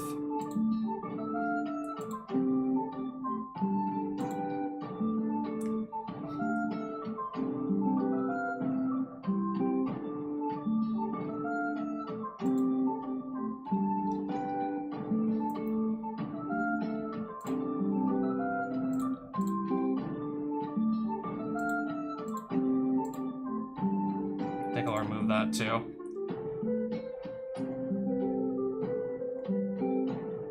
I guess we'll keep this around for now.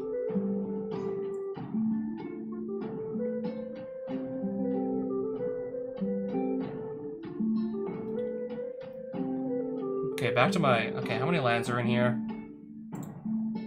Can we get, like, something telling us how many lands we got? Or do I have to manually count them for now?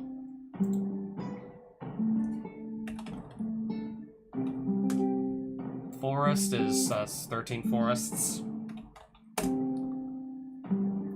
6 mountains, so we're counting 19 lands so far. 24 lands.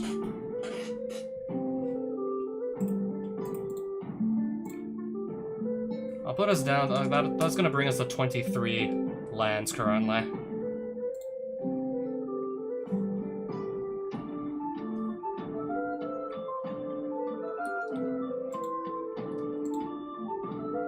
I'll put 2 of these actually into the main deck.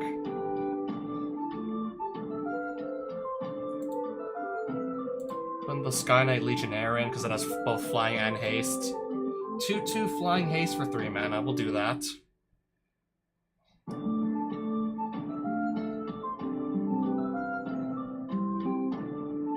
Maybe I'll cut some lands for some Utopia Sprawls.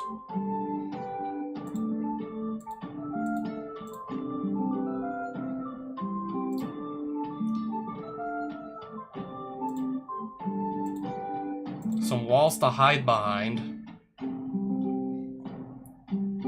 This puts me up to a 55 card deck. The Galvanic Arc because it can kill something. The Arrows of Justice because it could also do some, like, just direct damage to a creature. Crashing Footfall is definitely going in. I'll put the other land in as well. We're already going back up to, like... Okay, the other, like, burn spell I got from the Ravnica draft.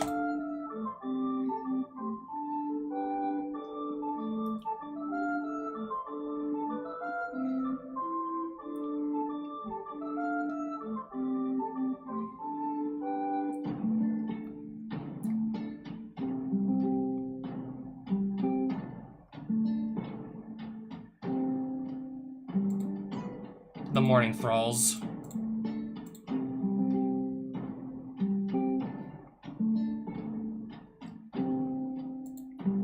Maybe the Screeching Griffin, maybe.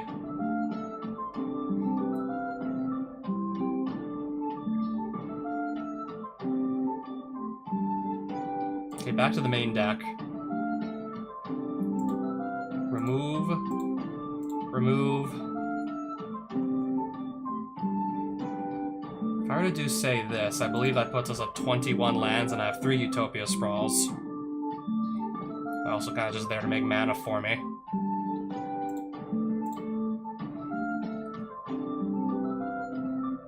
1, 2, 3, 4, 5, 11, 12, 17, 21 lands.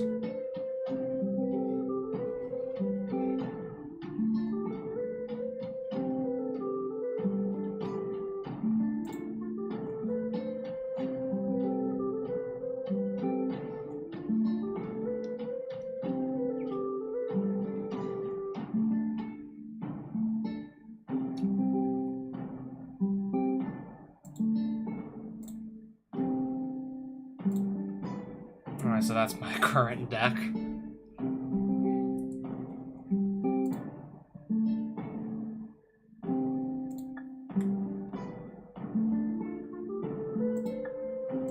really don't know why I'm not allowed to save my game, though.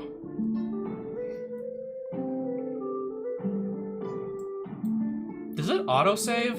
Let me actually just confirm this.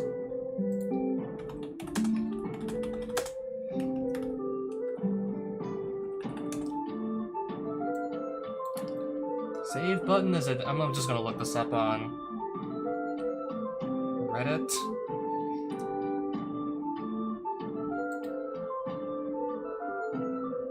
You can't save while in town or dungeon, you need to be in the open world. Is that it, really? I just leave town, then can hit save just fine. Is that it? I mean, I know I'm in a town, which I'm apparently supposed to leave it still. Your navigation arrow should now direct you to the nearest dungeon.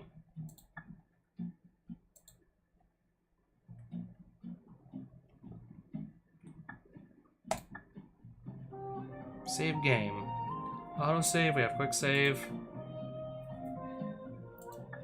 Name your new save file. Save one, we'll just call it. Might as well save manually. And if I were to do say load, and then click save one, that'll just put us right there. Just to be safe, we're gonna save manually. Find and enter any dungeon, you say. So walk to the nearest shrine. Iranian Shrine, that definitely sounds like something out of Chandelar. Many quests you undertake in your adventure will send you to one or more dungeons just like this one. Dungeons are filled with enemies, but also treasure like gold, mana shards, and cards. Duel and defeat any enemy, find and enter any cave.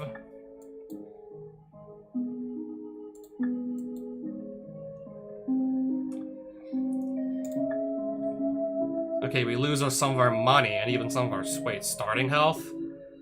But we don't lose any cards ever, right?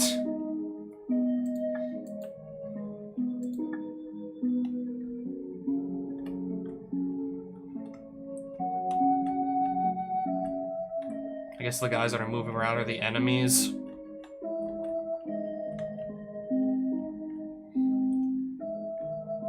Can I maybe first pick up an item or two before engaging anybody in combat? Oh, these are cards you're just gonna give to me? Just for touching that book. I got some more. Oh, we're going way back in time. We're going back to 1996 with this one. The creature rose from the mountain, its body weeping fire. Afari Tales.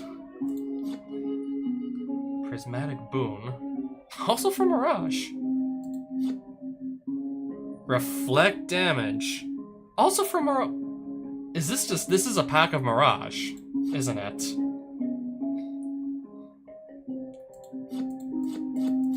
Let's just reveal them all, like... Oh, wait, never mind. We have a healing... This card's in Japanese? Is this card seriously in Japanese? So I'm not gonna know what this does. Unless I go Google it or something, I'm not even gonna know what this thing does. A card in Japanese, I think. Just run in the deck and I don't know. We'll figure out what it does. Okay, but even then I'm not running blue to begin with, but... Huh? A card in another language. That I can't even read it! Real just learned Japanese hours. Indeed, Meddler, indeed. So we have Mind Harness, Insidious Golem, Prismatic Boon. I vaguely remember this was our rare and it's not a really good one. Reflect damage. Agility. Alarum. Uktabi Fairy. Stalking Tiger. Bay Falcon. Azimate Drake. Agility. Wild Elephant. Healing Salve, and some Japanese crocodile.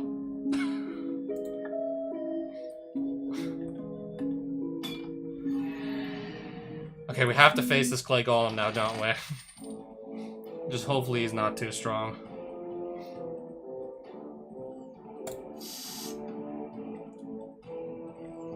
I'm gonna put Utopia Sprawl onto this forest, and I'm gonna call white. So the forest, the Utopia Sprawl, to select target forest, pay mana cost, and then call white. And pass.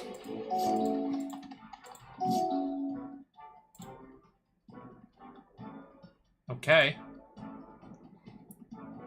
I think we'll do Malthus Revolutionary turn 2 and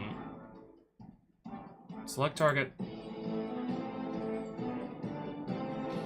For each kind of there's no counters yet. Attack you with this 3/3 and then cast my Scab Clan Mauler, who's gonna come down also as a 3/3 because of the whole Bloodthirst.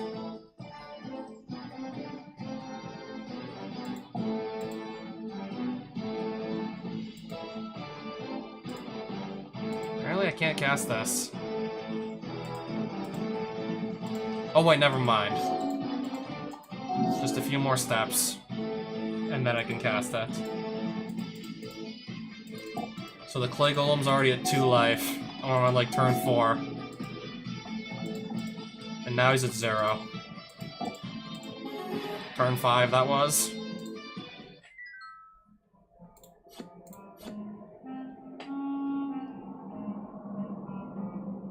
Okay, he's just gonna drop me these 2 cards.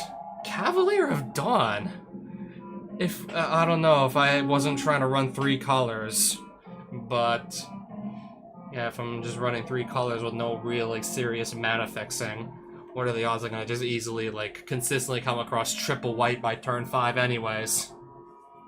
Blade Splicer is gonna be a 2 mana 1/1 that's gonna just spit out a 3/3 that's gonna give the same 3/3 first strike, by the way.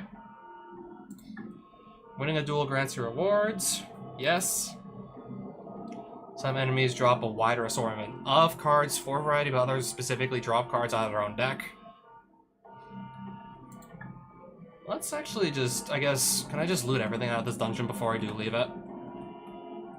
Well, I may have to face a few more golems on the way. But if they're all going to be that easy to kill, then I don't mind. Spontaneous combustion. Heat of battle is usually a metaphor. I would not want to be that guy. Urg, Spawn of Thurg. What is this card? Creekwood Liege. If I was playing both black and green, this would go insanely hard, actually. Especially if the opponent doesn't have any removal spells to deal with it. This would just go insanely hard. Spit out 1/1 black-green worms that are just gonna automatically be 3/3s from the Creekwood Liege, giving both my other black and my other green creatures +1/+1. And if they're both those colors, they get both of the +1/+1s.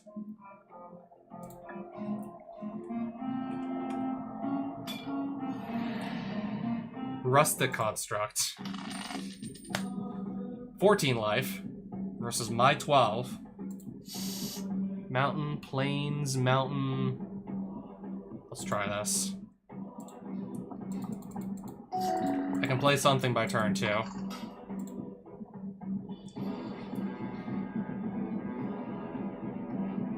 Okay.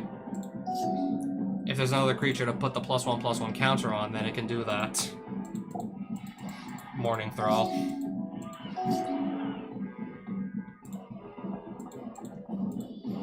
Attack for 1 and gain 1 life. I do not believe I drew another land just yet.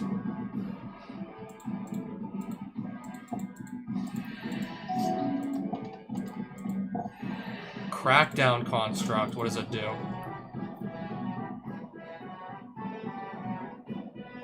Whenever you activate an ability of an artifact or creature that isn't a mana ability, this gets +1/+1 until end of turn. Okay, now I'm desperately looking for a land here. That would be nice. Ideally the forest. Then I have access to all my colors at that point.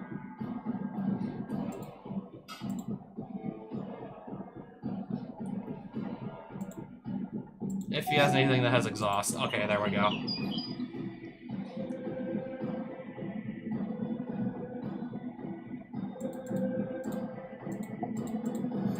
Get some more damage into the face and then cast my Scab Clan Mauler.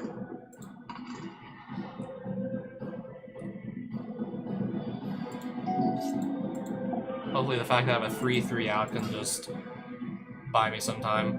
Do you want to? Each player may scry 1. Summon Esperamu. I'm gonna keep the Final Fantasy card on top. And yeah, you heard me right. Magic the Gathering put out a Final Fantasy crossover set. You heard me right.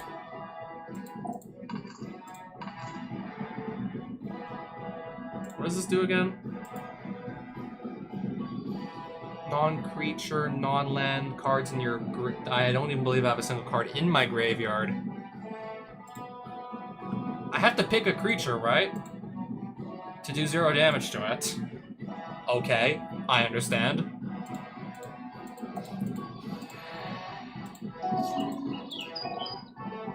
Gemini Engine. Whenever it attacks, it just creates another 3/4. And then gets sacrificed out of combat, okay?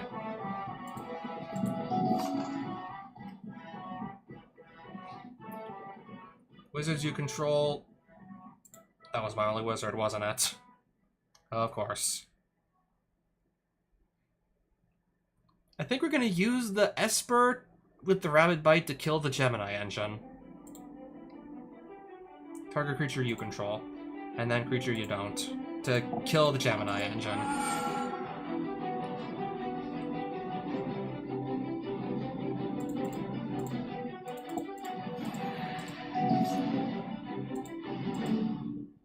Merrick Egg is a 6/6 artifact creature with trample until end of turn. Remove 3 charge. Okay, every time I play like 3 non-artifact spells. I'm gonna have an egg swing in me for 6. What did that do?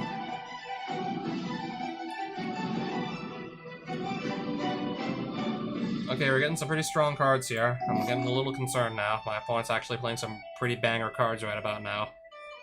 A little cause for concern. Definitely a cause for concern.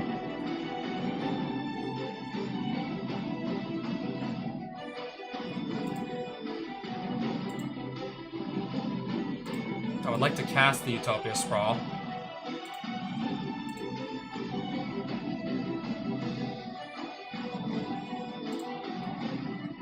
Oh, we have to resolve the Saga first.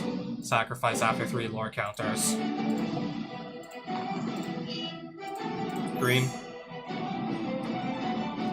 Oh, I have another Utopia Sprawl apparently just sitting around in my hand.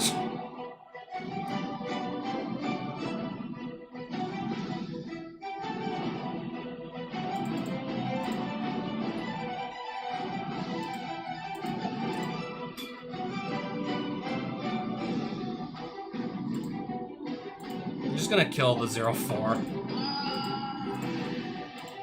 So he's a 4 life. I'm gonna go down to 4 myself. Can't block.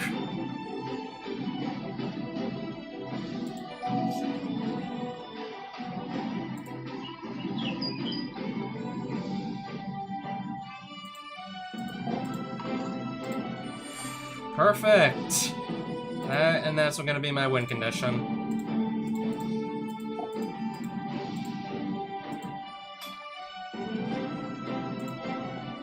I believe he still should be dead here.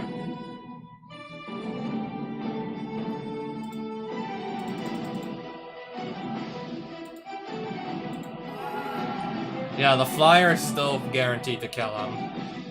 The glider can't block anything. So I win some more cards, right? I win 9 cards for that duel?! The Peregrine Dynamo.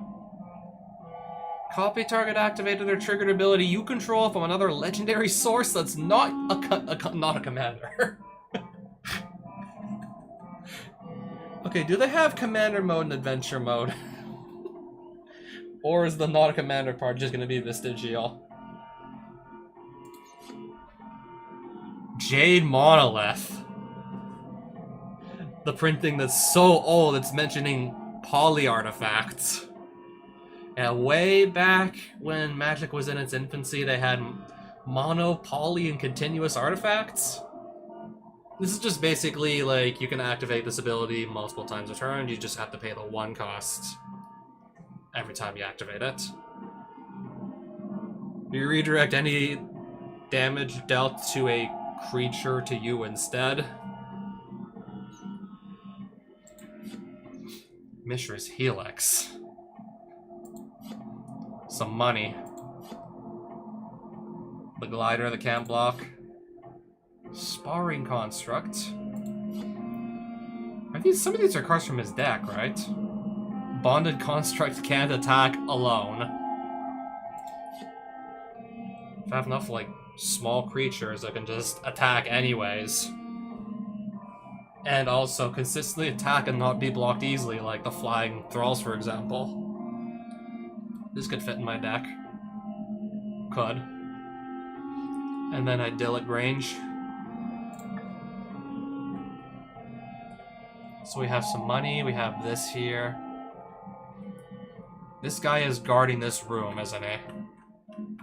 Unless I can just... No, I'm not gonna walk around him. Rusted Golem guarding that room. Forest, mountain, vine trellis. We'll try this.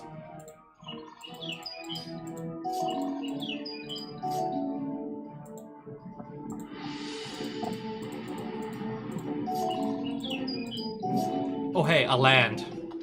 I'm just gonna turn 3 Cackling Prowler and give it back to him. Sparring Golem. +1/+1 until end of turn for each creature blocking it. If it becomes blocked, so it would be attacking, and then if I would block it. If it blocks and I'm attacking, it's gonna get no stat boost. I was just making sure I was reading that correctly.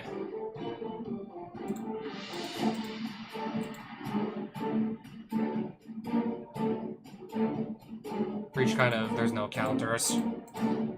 Attack for 4, and it goes unblocked. Boulder, Branch Golem. Okay, so he casts it for 4 with the prototype, so he's gonna get a 3/3 instead of a 6/5.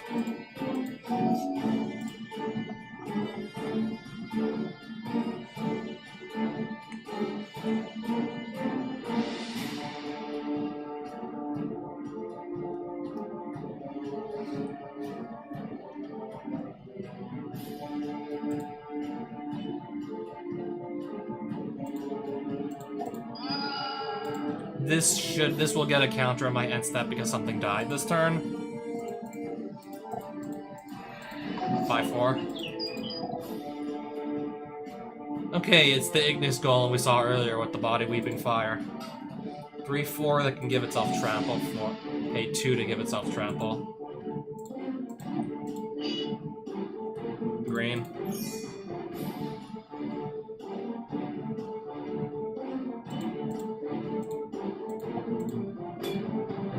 I do not believe I left enough mana open to do a... This could make one, so actually we're fine.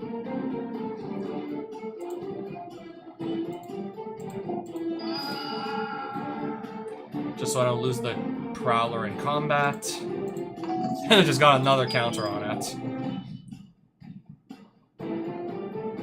Protection from each of the imprinted cards types. So if we banish a creature here, it's going to be protection from creatures. Oh, we're going to target it. We're going to target an instance, so protection from instance. I wouldn't be able to Death Spark to kill it anyways. Not enough mana lying around to play this. If I even need another wall to hide behind, I guess it's there. Yeah, let's just force a block. Rusted Relic, and Emblazoned Golem. If you... It's a 2/3.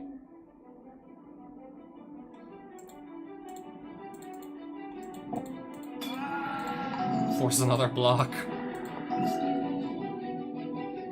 Holy shit, Overwhelming Stampede is gonna go hard here. Okay, I only get to do 27 damage here. I only get to hit him for 27. Win a game with opponent at minus 25 life. Chandra's Incinerator. If I'm trying to do non-combat damage. I'll probably need more cards than just do boatloads of it. Volcanic! It's the 30th anniversary edition one, though. But for context, we can still slot in our deck and forge, right? Even though this is like this is a non-tournament legal printing. 30th anniversary. Don't remind me. Don't remind me.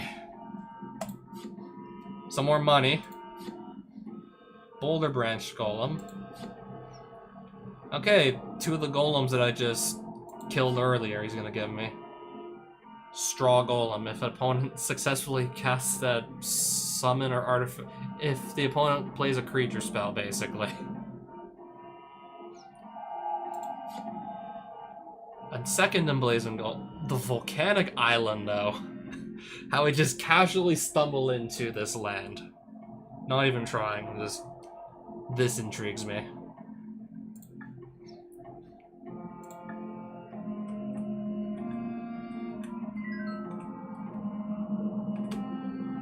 I think we're gonna just get out of the dungeon now, with the spoils that we got.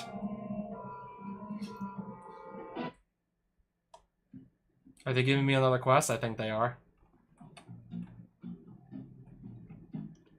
I think they're leading me into another dungeon or something. Is that a rat seriously following me about?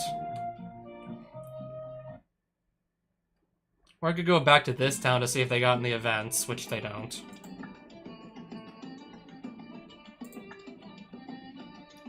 Or I can just start, I don't know, selling off some of my other cards that I ended up with. Cavalier of Dawn sell for 250. I could think about it, but... I may think about it. Healing Salve.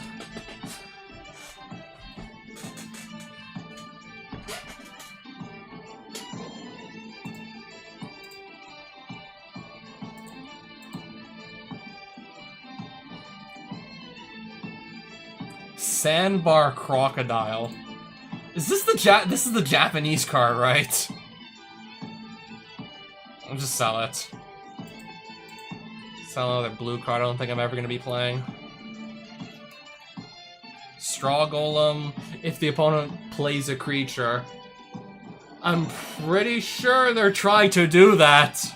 This just dies, so sell it. That only sells for 150 apparently, the original dual land.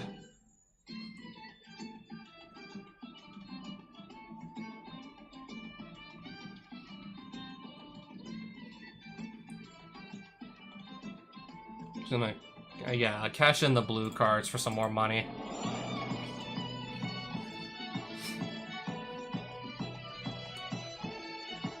And if there's anything I want to buy, then I'll just buy it from probably another town, I guess, at this point. What does the Petrahydrox do? If it becomes the target of a spell or ability, it goes back to its owner's hand.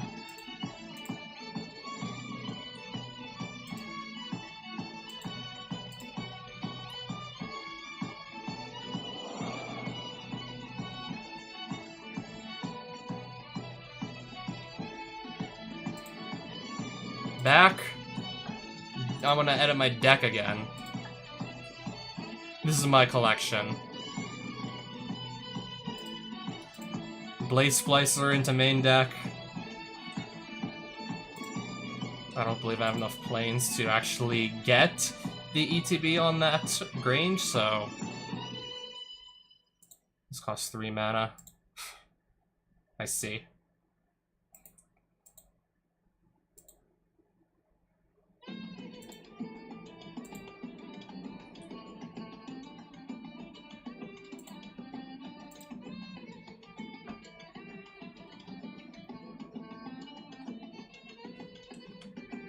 Do I have to sell these again at the inn or something?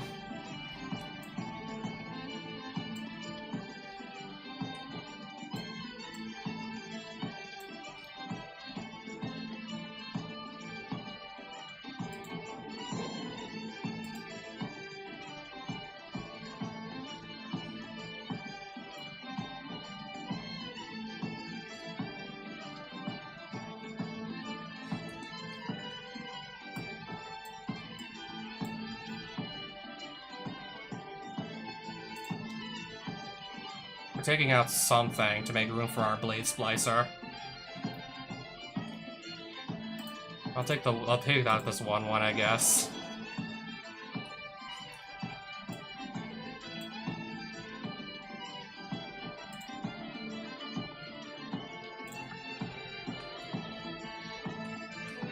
Iranian Shrine, this was the name of the town, right?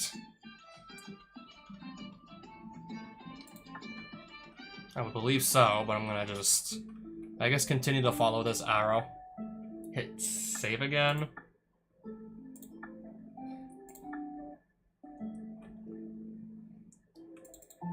And maybe just go do like one more, like, explore one more location, then call it a night. Okay, well, what is this here?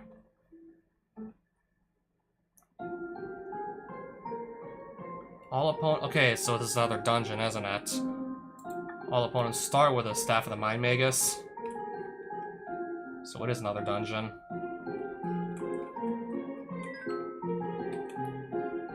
I'm gonna get another pack of cards for free. This looks like Innistrad, Crimson Vow, Quincy Harker, Reclusive Taxidermist. As long as there are 4 more creature cards in the graveyard, I guess +3/+2, Reclusive Taxidermist. Curse of Hospitality. I'm not gonna bother reading the rest of that yet. This is a pack of Innistrad Crimson Vow.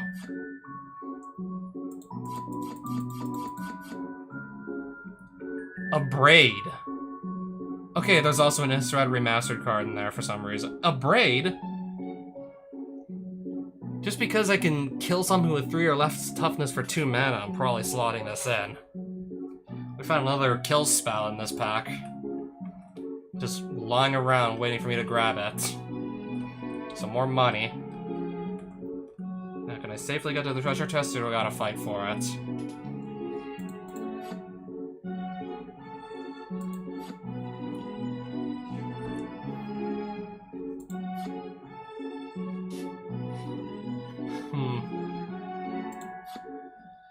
Vanishing.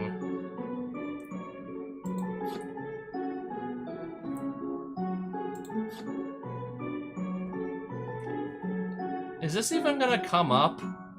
Are we ever going to have multiple opponents at once? Or is it just gonna be like all 1v1 games? Because if that's the case, Myriad's gonna never do anything, I don't believe. For each opponent other than defending player. This only comes up in a game with 3 or more players, the Myriad.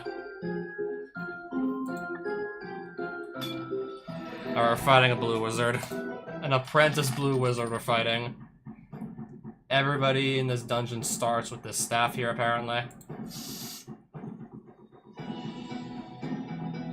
Keep. So he mulliganed to 6, it looks like.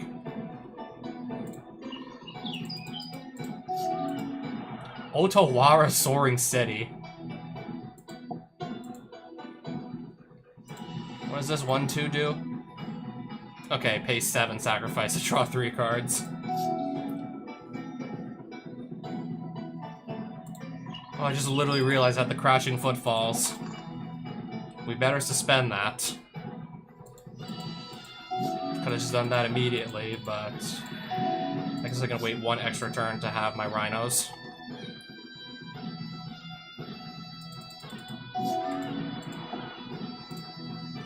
Cycle it. Cycle the lull. Kind of look for my next land.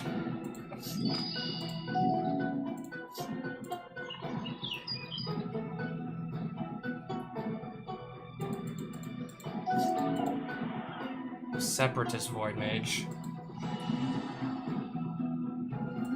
Not returning anything I see.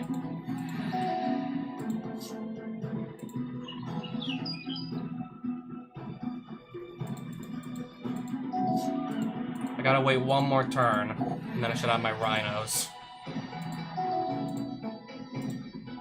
Do you want to? Yeah, of course.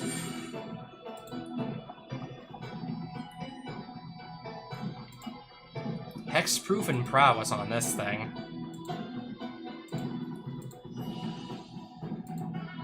Okay, they got Summoning Sickness, both of them. Well, let's cast this, since now I have a red mana to do so with. Oh, Hexproof. So I wouldn't be able to have Rabid Bite kill this thing. That wouldn't work.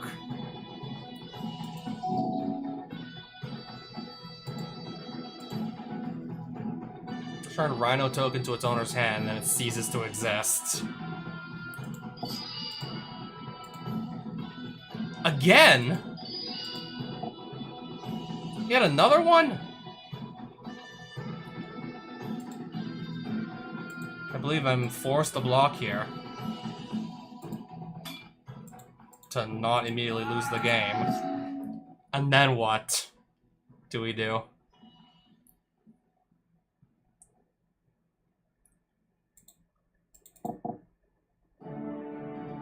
Change the equation, which counters a spell. Yeah.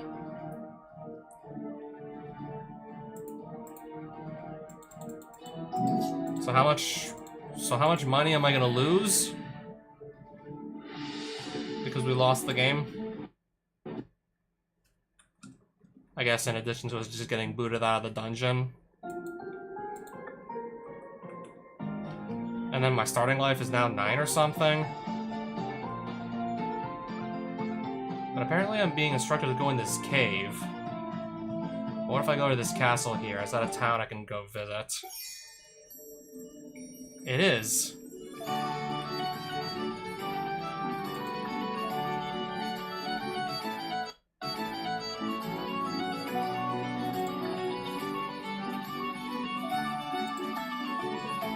I'm just gonna buy some life points back. I suppose. Buy some life for the next game since apparently I lost some. Karn's... okay, more artifacts for sale. I'm just gonna go check the next shop. Boneyard. Yeah, 3-2 for 2 mana here. And then text box that has to do with cycling cards.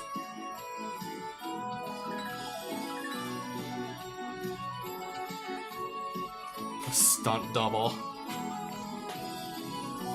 That'd be interesting if I was actually playing, I don't know, blue. Countryside Farm. Xenu, Keen-Eyed Protector. From Assassin's Creed. Flying Vigilance, 2 mana, 2/1.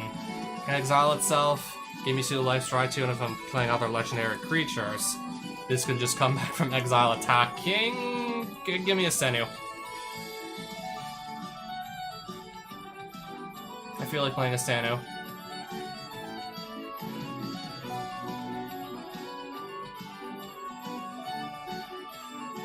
If I was playing Elf Tribal, but I'm not.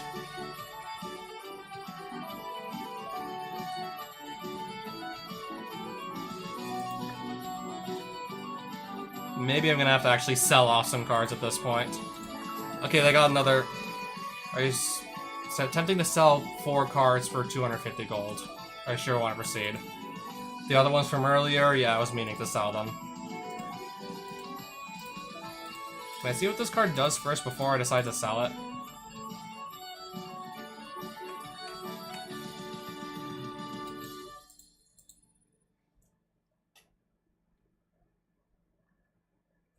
We can always keep that. A Braid, I'm not selling. Gutter Skulker, that's blue, sell. Sell. I'm selling my blue cards again, with no real serious plans to play them anytime soon. Even some of the cool stuff like Vanishing. I guess just to get some money back up. I don't think I'm ever gonna actually want to run Healing Salve. I don't think I really want to run a Jade Monolith either, so I'm selling that too. We're gonna sell the Reflect damage. This is the really underwhelming redirect the damage. You can get basically, I think, the same effect, but maybe even possibly a little...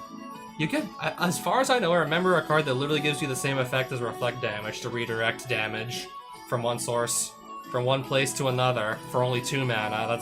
That would be like a Deflecting Palm. I played Deflecting Palm over Reflect damage if I specifically wanted to be doing that.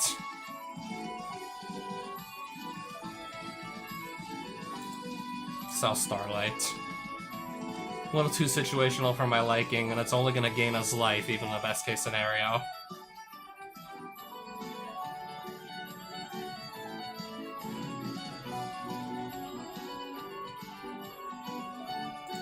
So we're already coming into some serious money here.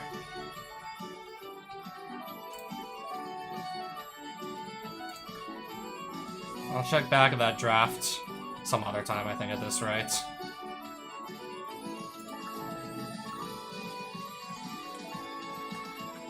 Did I want to buy anything else from the shop? For now, no. Here, I can buy mana shards or sell them. The menagerie. If we were playing artifacts, but we're not.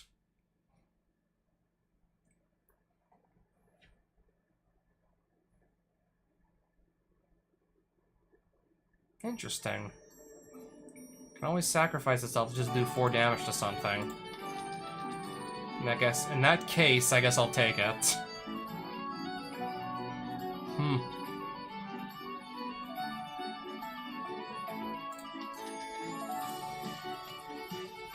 Henzi Toolbox Torre. I'll pass.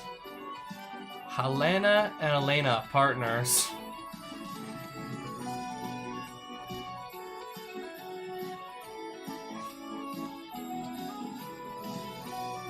I'm gonna buy that.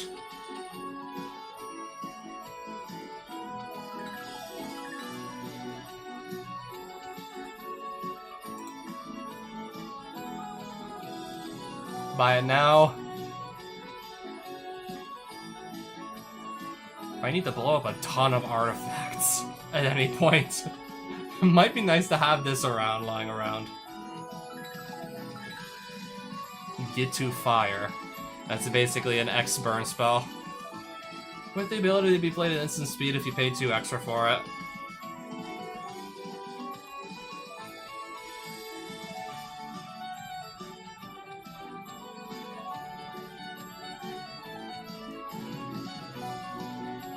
What is Seek? I'm not gonna buy this. I'm not gonna buy anything now, for now anyways. Riverside Market.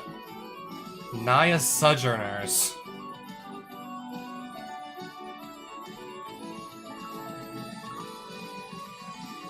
Rubinia Soul Singer.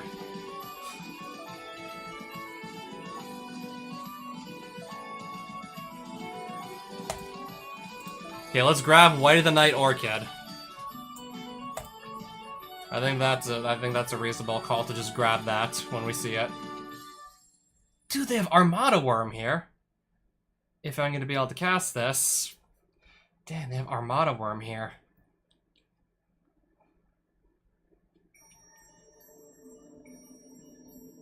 Each sliver spell you cast is Replicate. But this is sadly the only sliver I've seen thus far. I don't believe we're really in any position to be making a sliver deck for the time being.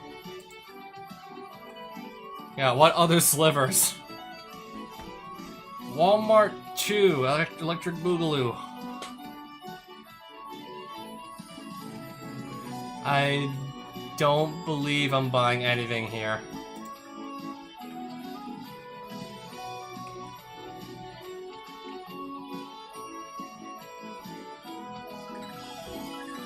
Okay, I found the slivers! I found the sliver hive. Okay, but realistically speaking, if I want to make a banger sliver deck, we'll want to have a mana base that can actually accommodate all 5 colors, and we're currently just running on only basics, and I guess a few of the bounce lands from Ravnica, that's it. That's really it, so... again, not really in any position to be playing slivers now, unfortunately.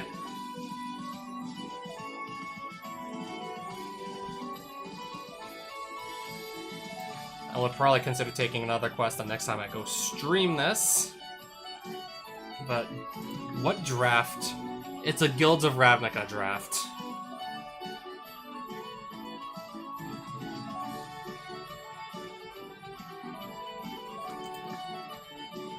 I don't feel like playing another in-game draft tonight. We're gonna get to a fight first, I guess, before following that arrow to the next thing it's pointing us to.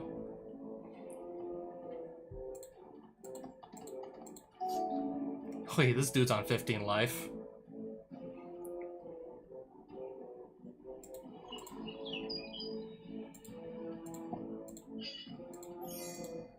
Because I don't have a plains in my hand, I'm picking white. What do you do, exactly? Okay. So far, basically nothing. At the beginning of combat on your turn, if you control a boss 3 planeswalker, put a +1/+1 counter on this thing.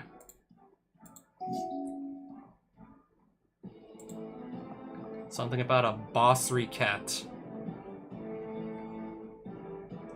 I have something to cast next turn.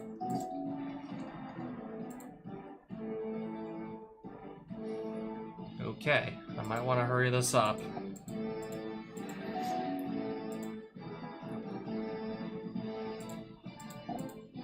Hopefully this doesn't just immediately die now. I don't have a flyer. Enters tapped.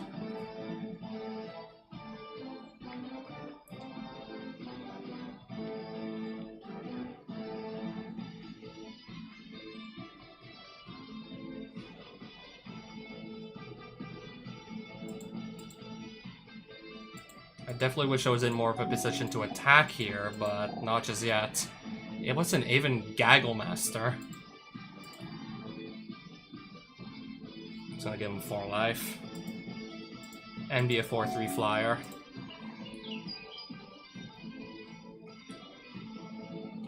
Yeah, I really need to get to work at actually clearing these creatures out.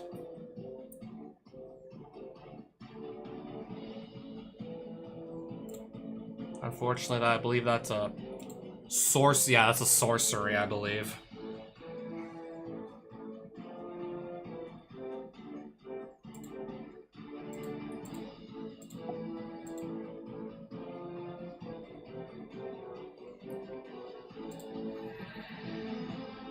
I don't believe we're going to be in any position to win this one at this point. If all this creature's just going to fly and I'm not drawing enough removal spells to actually clear them out.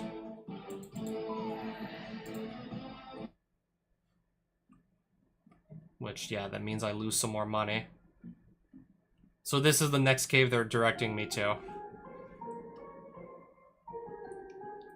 A cave would not have completed your objective to find a dungeon, nor would that dungeon count for this one.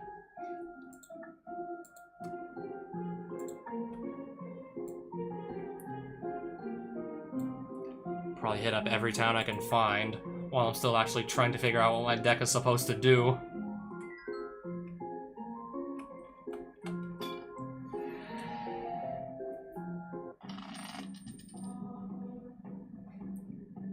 So he starts with a Wall of Bone, is what you're telling me?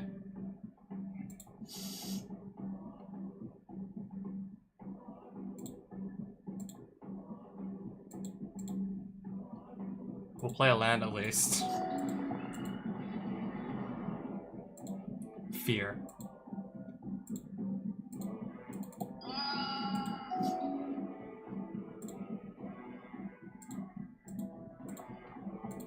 Okay, I have my 1/1 with Mountain Walk. Except I think this guy plays mono black, so that's not gonna matter.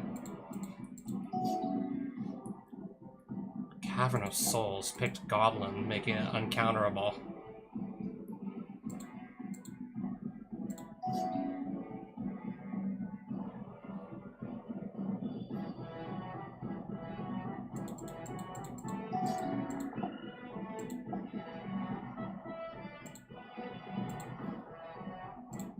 Okay, I'm really gonna need to find my next land, and okay, better late than never.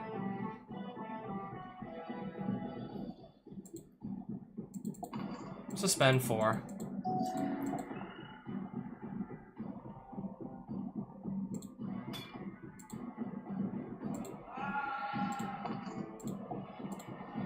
Two more Prickly Bogarts.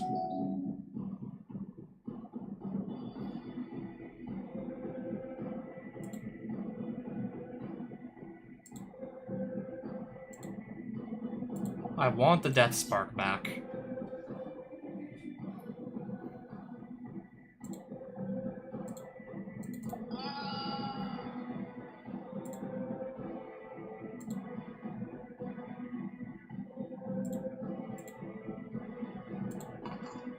Okay, I didn't even read that.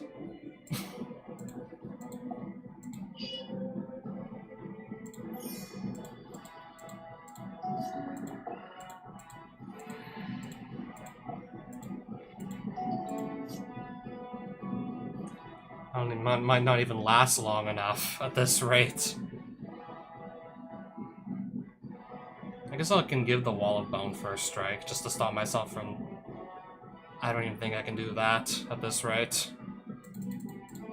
I don't even believe I can stop myself from dying next turn, no matter what I do.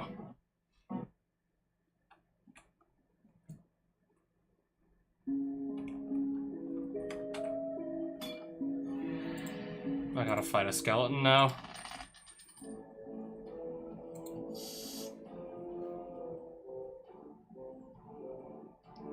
Okay, there are 2 lands in here, so keep.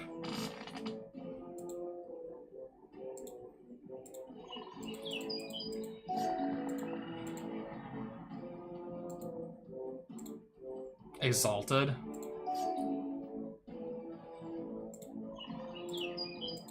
I have a creature. So does he. Also, which regenerates, apparently.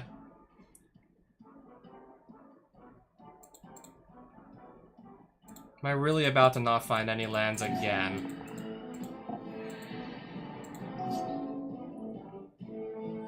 Again, I'm finding basically no lands.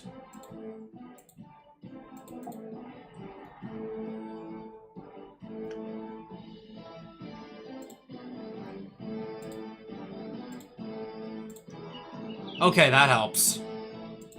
I don't miss a land drop, but I'm still stuck on 1 color currently.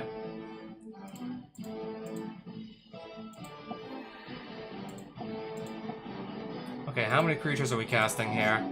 All of them? We really are casting all of them, aren't we?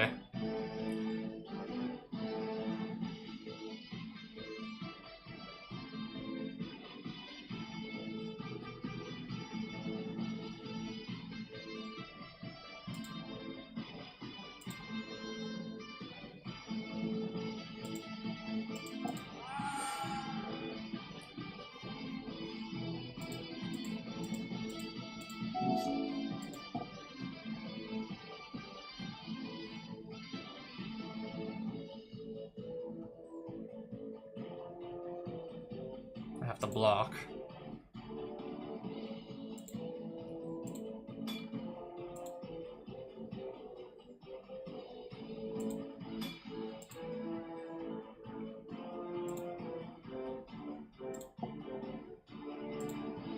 I want to put a counter here.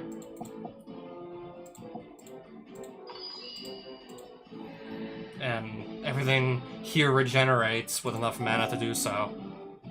I'm not finding land. I'm literally not drawing land.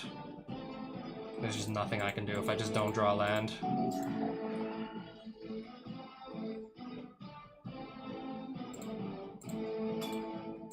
If I don't draw land, I can't do anything. Basically. Plains.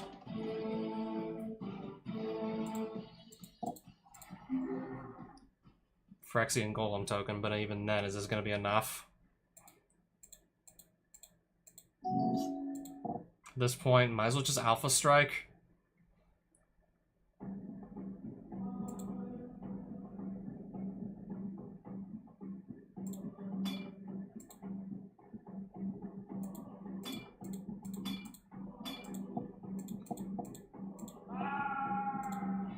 Another creature.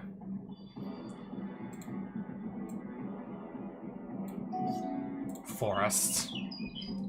I cannot find literally... Sure. Game just isn't giving me any other colors except for the 1 plains. It's not giving me anything else. Game just isn't giving me shit right now.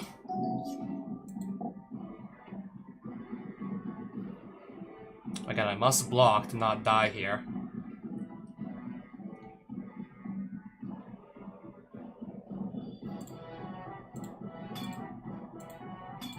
Can't let a single thing through. Plains.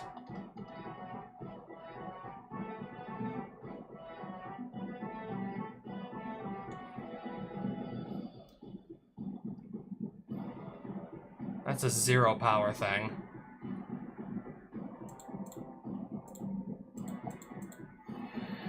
I gained 1 point of life back.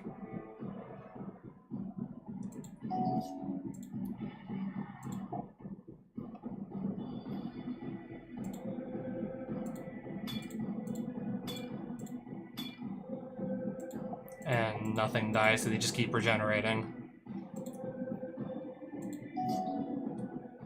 Okay, I can cast another creature. I'm gonna give this the counter because this is already making me just gain life every time it does some damage, so let's just gain more of it back. Let's just gain more life now, shall we?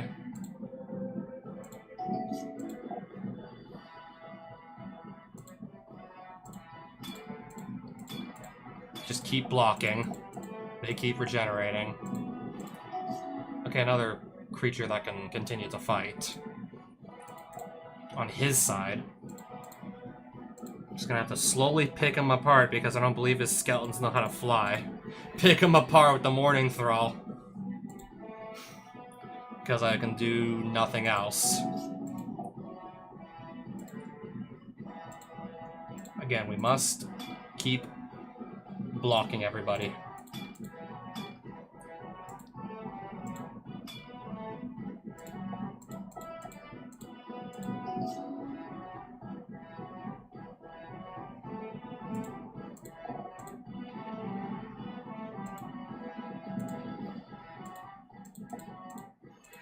One more turn of this and I should be able to... Death Baron! He literally just drew that at like the perfect time. Death Baron. Can I even block all this? Can I even block all the damage here? Because now we're looking at... Can I even block enough damage at this point?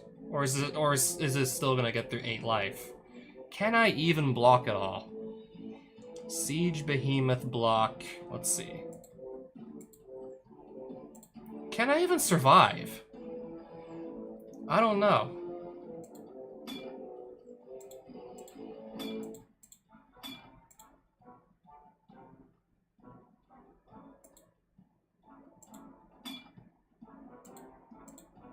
I think so. I'm at 5.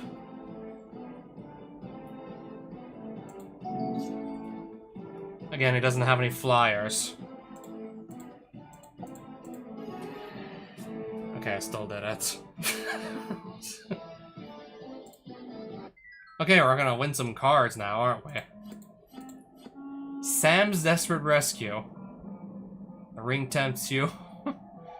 And some money. I want to try and get to some treasure, but if we have to do that again, I don't know.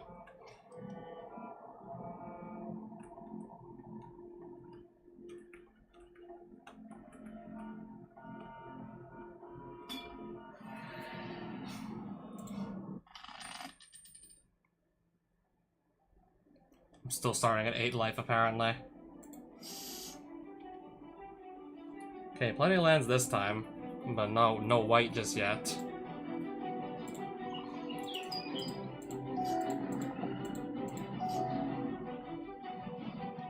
Well, I can do a Utopia Sprawl, so let's.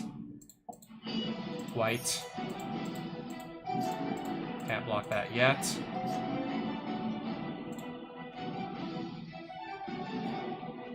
I see.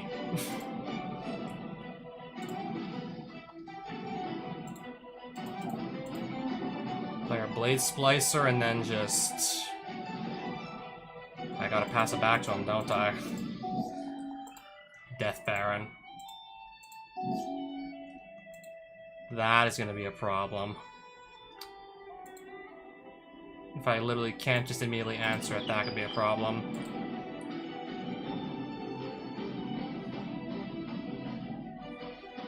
This guy's first strike. That should definitely slow him down, the fact that I have a first striker.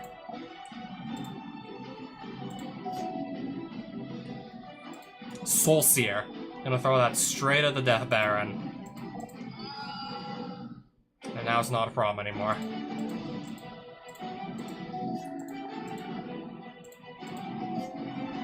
I guess At this rate, in no time, he's gonna be back down to, like, no creatures.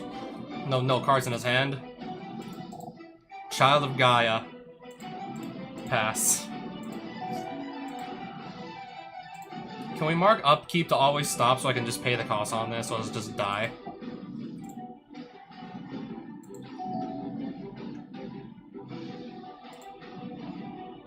Auto yield. Pay mana cost. So I don't just lose this immediately.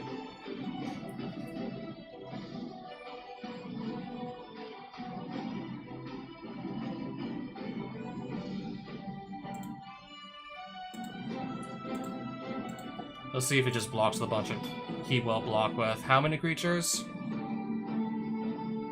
Just these two?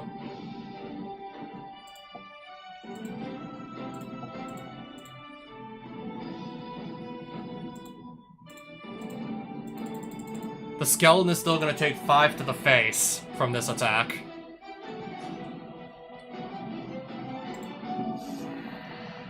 Blood Scrivener. So no cards in hand, that's gonna also... He's gonna draw like 2 extra cards, but he's gonna lose 2 life. Alpha Strike?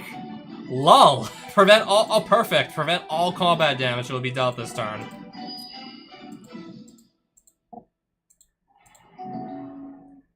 Prevent all the damage. Perfect.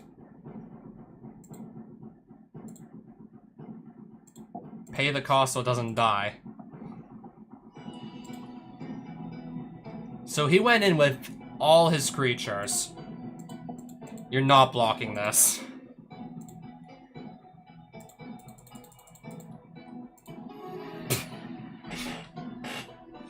We'll just run him over with the Child of Gaia.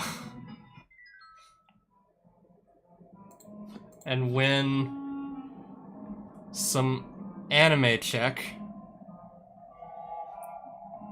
from Jumpstart 25, I think.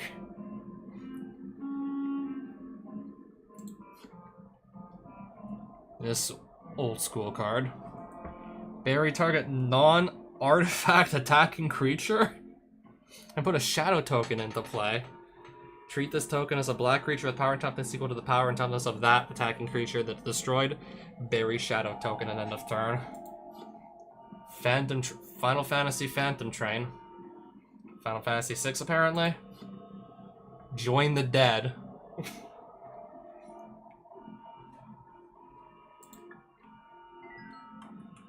More treasure. Okay, we'll just find a Sylvan Primordial in a loot box. Summon Knights of Round. 8 mana, but... Okay, so when it enters, and then the turn after that, then the turn after that, and then the turn after that one. Create 3 2/2 White Knight creature tokens, and then sacrifice after 5. My other creatures get +2/+2 until end of turn, and they remain permanently indestructible. Summon Knights of Round. Holy moly. Rendmaw Creaking Nest.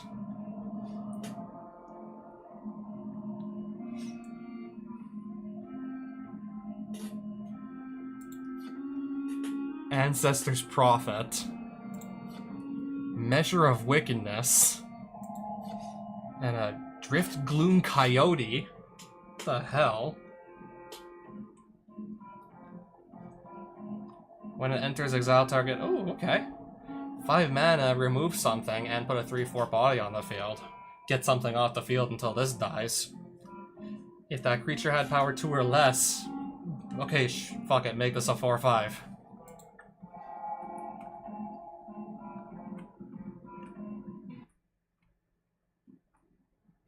I want to just settle in the next town.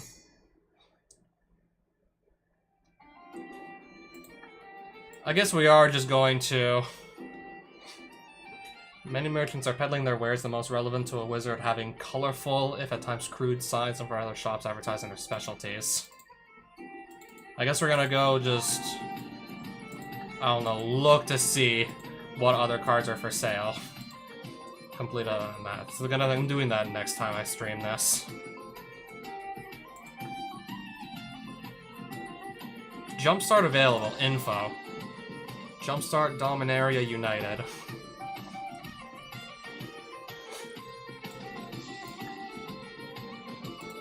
See what limited event they had at that inn. Equipment. Lizard Blades. Group creature gets double strike. Sunforger. Unattached. Cast any red or white instant with mana value 4 or less for free from your deck. Yeah, from your deck. Bride's Gown. As long as Groom... An additional +0/+2 and has first strike as long as an equipment named Groom's Finery is attached to a creature you control.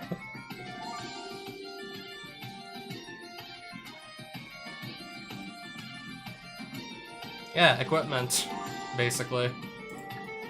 I'll just go somewhere else for now. More buy it nows.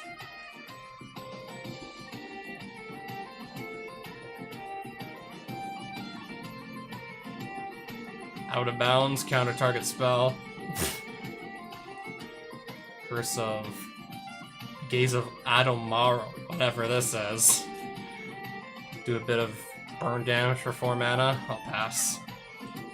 Foil. This just reads like a poor man's Force of Will, if you ask me.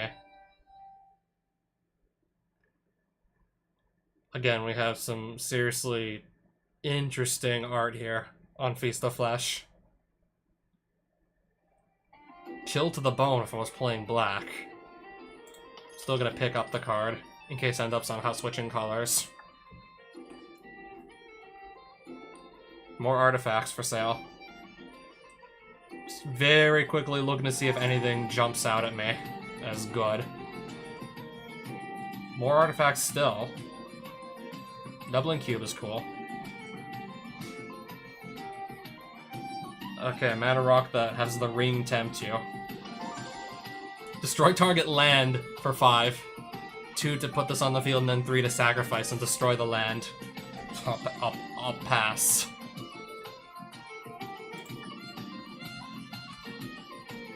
The Menagerie.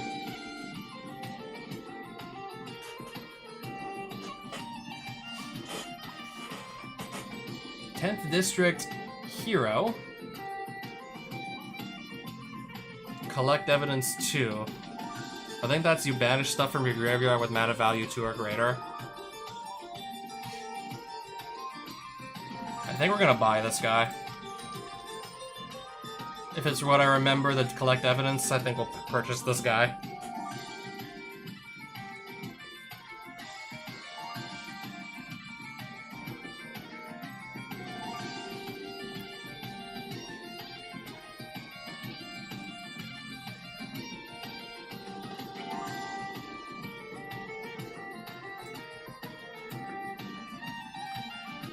One size fits all. Oh, what is this? What am I looking at here? Enters tapped unless you control a dragon or reveal a dragon from your hand? Okay, and then makes mana of any color. Mana Fix. Gleemox. This card is banned. Wait. This card is banned. Would the game still potentially maybe let me just stuff this in my deck anyways? Gleemox, add 1 mana of any color for... We're gonna have to see if the game lets me run it anyways. Got nothing to lose, besides maybe 600 gold. I get to run a blatantly broken, like, overpowered mana rock. If the game just lets me run it anyways. Gleemox. No art even.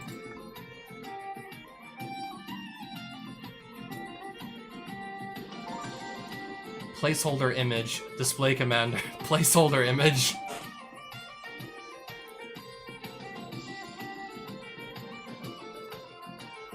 Each land with an everything counter on it is every land type. Each non-land creature with an everything counter on it is every creature type. Make any land basically tap for mana of any color. I wonder. Sounds interesting. Also, I don't really think I have anything yet that cares about creatures having all the creature types in the game just yet either. Sacrifice a permanent that's one or more colors. Partner with Soulblade Corruptor. I don't know where in the game that card is going to be exactly. Not sure when, if we'll ever find that.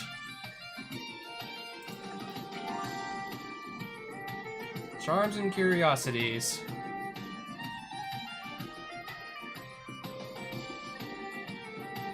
That's horrifying. What did this unicorn ever do to these guys to end up on somebody's plate? Could there be a fouler act? No doubt the Baron knows of one. Autumn Willow.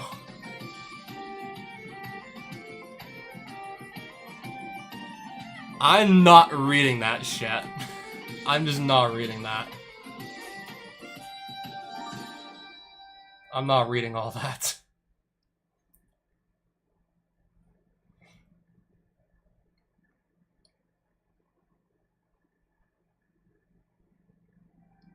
I like the sound of this, but I think I'm still gonna just leave it there.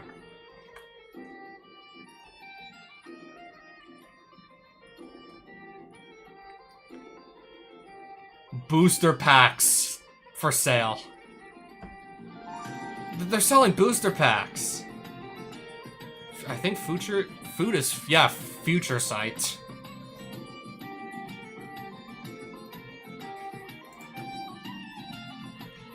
Yeah, they're selling Future Sight apparently. Sell. What does this do again? Can we see? Tap 5 untapped. I don't think I'm gonna be trying to like get like 5 untapped clerics.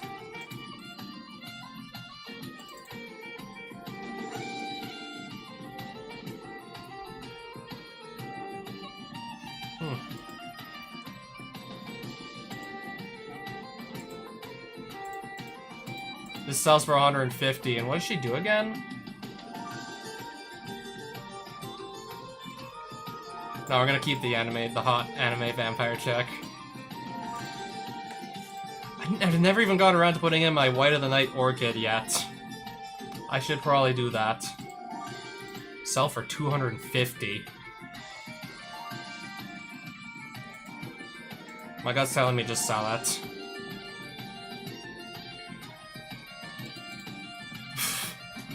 I still can't believe this is an actual card.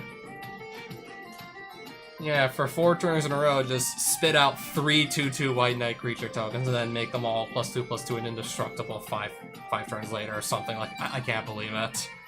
That's actually a real card. I also gotta really put that Abrade into my deck as well. What do you do again? Okay, just can destroy some enchantments on a rather weak creature. Selling it.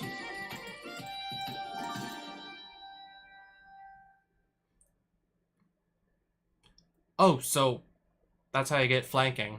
That's one way to get flanking.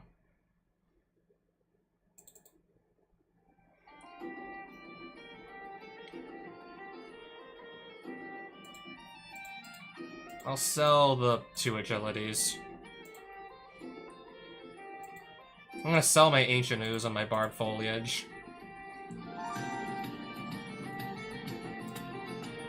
I'm gonna just sell the Cavalier of Dawn. I know it sounds silly just to like not even like give it a second thought.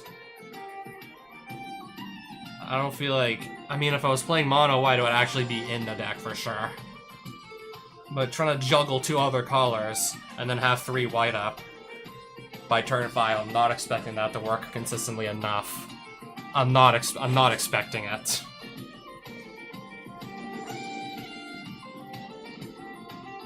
I don't expect that to work consistently enough. Tap 2 untap creatures you control. This becomes an artifact creature until end of turn.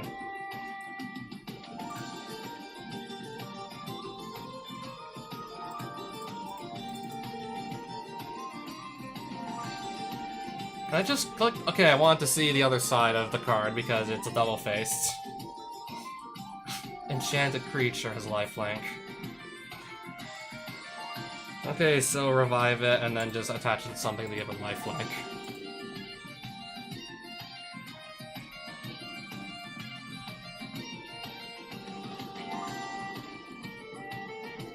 Mind Leash Ghoul, what does this do? Jesus fucking Christ, I would not want to wake up to- I would absolutely not want to wake up to this in my room. It still doesn't make you the brains of the operation. You creep me out, I'm selling you for 25.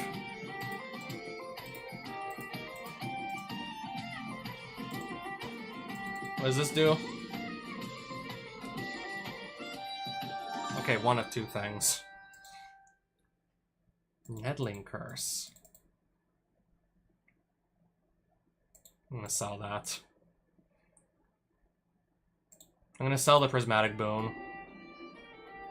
Because I don't feel like playing blue at the moment still. Especially if it's a card I don't believe I've ever heard of. Sigarda's Imprisonment, what does this do? Enchanted creature can't attack or block. Okay, and if we have enough mana lying around, we can just exile it. And get a blood token. I should probably have this in my deck as another like means of just stopping something from killing me.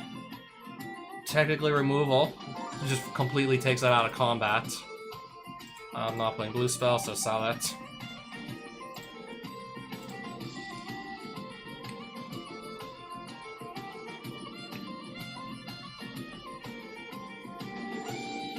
Yeah, we're definitely building up that cash stack. But no, really, like, we should actually, I don't know, adjust some of our deck. Buy some hit points back.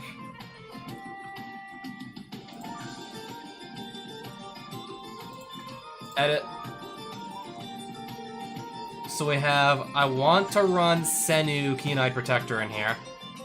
I want to play Senu and I want to play White of the Night Orchid. Might just play this. This is a decent creature for 3 mana. When my selection is still rather limited. Absolutely, let's put the Abrade in there.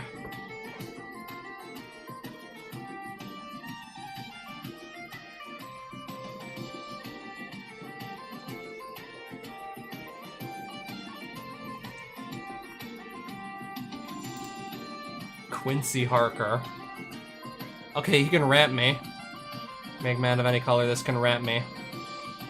Once there's enough creature cards in my graveyard, we have like a 4/4 instead of just a 1/2.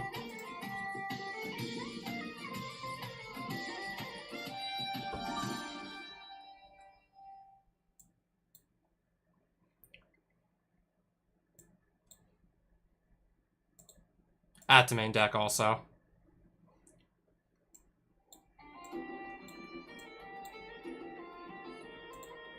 I'll put the Kindly Ancestor in. The land that can tap for mana of any color.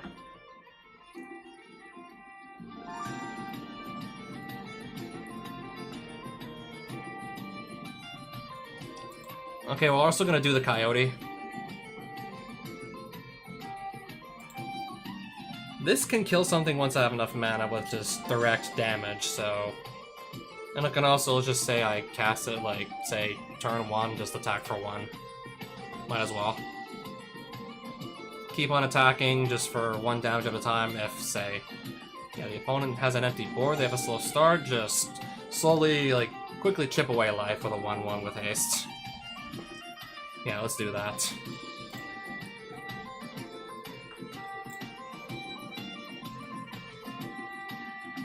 Alright, so 8 cards are going to come out of the deck. In fact, we have 10 forests, 11, 12, 13, 14, 15, 16, 17. I think we're just going to do... I think I'd rather do 22 lands instead of 21. I was getting mana screwed on quite a few games, so I think we would rather do that.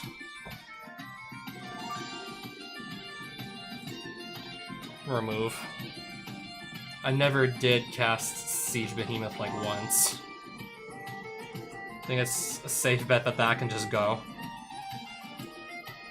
1-1 with Mountain Walk. Depends on the matchup if that's even good or not.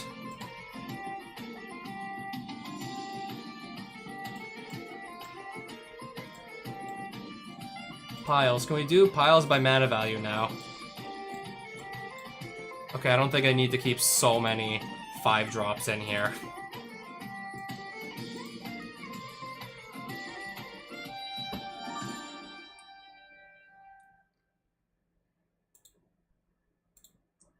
Already getting pretty close to that 60 cards again.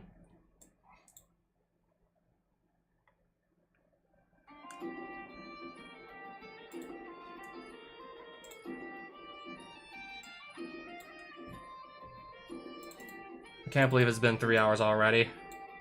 Yeah, at this point, I'm really close to just calling it a night. Because we have really done quite a bit already.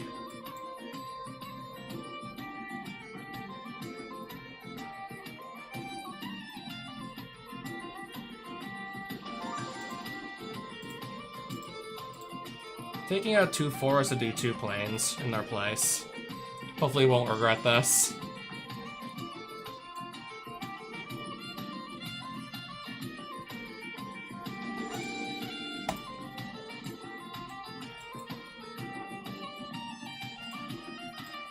Yeah, just so I have like... Okay, we'll get rid of the Moth. I think the Moth is really underpowered. With all the other like 4-drops surrounding it, yeah, that can go. Oh, 60. Okay, I'll put 2 planes in, then I'll be back to like 62 cards.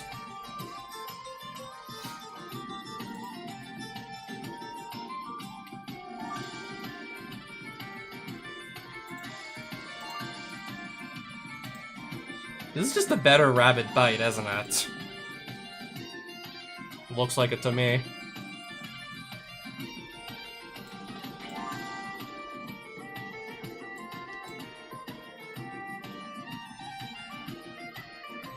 I think the 1-1 that might just be like a 1-1 that doesn't do anything else besides being a 1-1 can just go.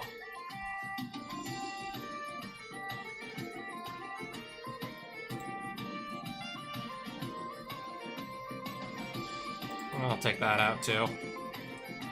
Inventory. Where do my planes go?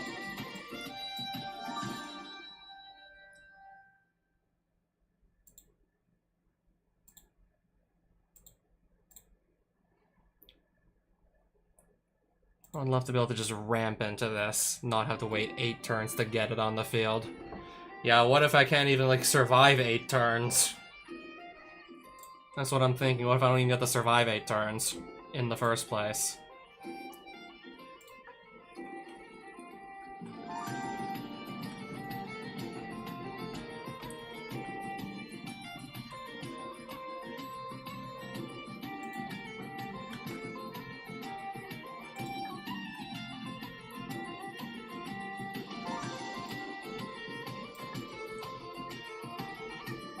Is this card truly banned? Is it truly banned? Let's see. I gotta go back into my menu here. I gotta go back into my deck.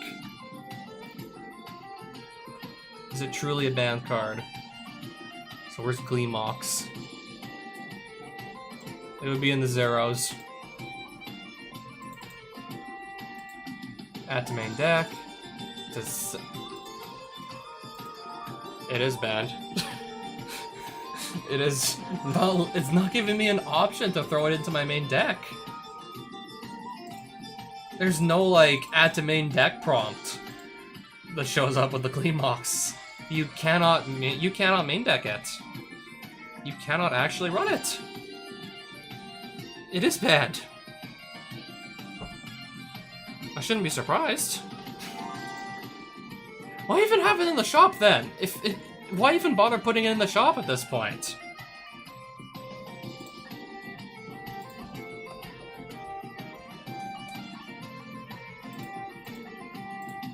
I can get half my money back with a card I'm never gonna use.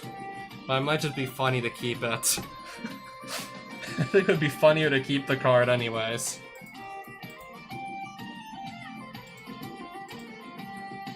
Just so I can get back up to like 1,000 gold, because I want to buy a booster pack for the fun of it.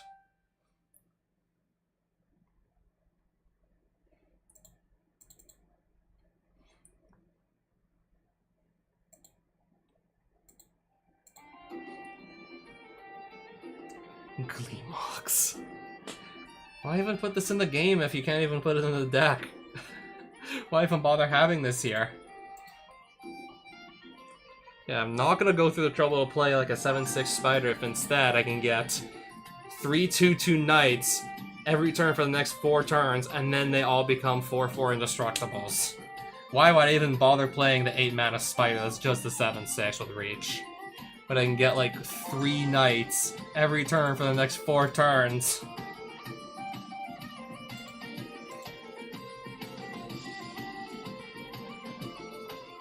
Yeah, that spider is woefully outclassed by Final Fantasy.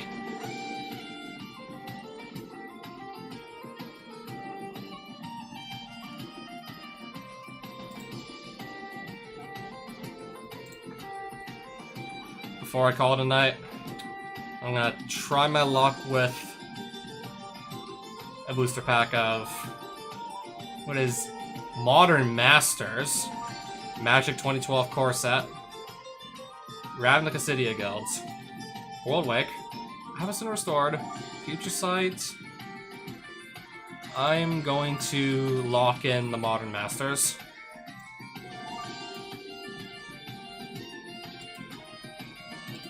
So it's in my inventory.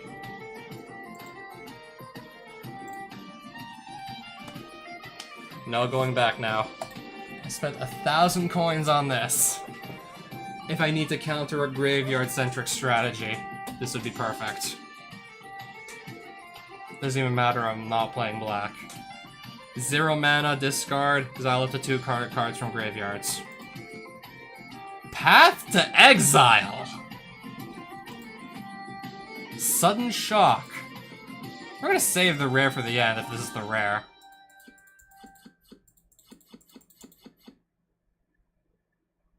Giant Dust Wasp.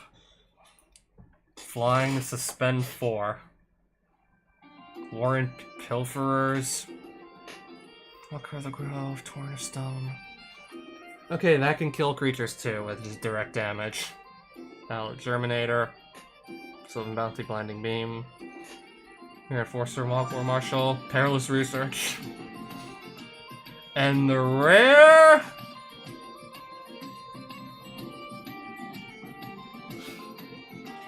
This is not gonna help us, right?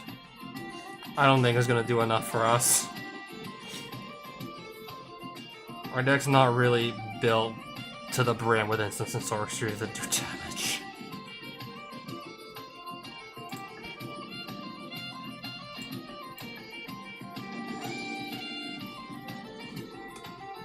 Hopefully I won't forget the next time I stream this, but yeah, I want to run that Path to Exile in my deck. I want to play Path to Exile. Save.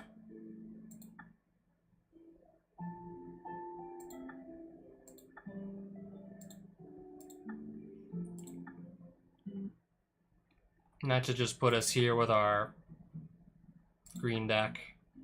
And, of course, that being our collection.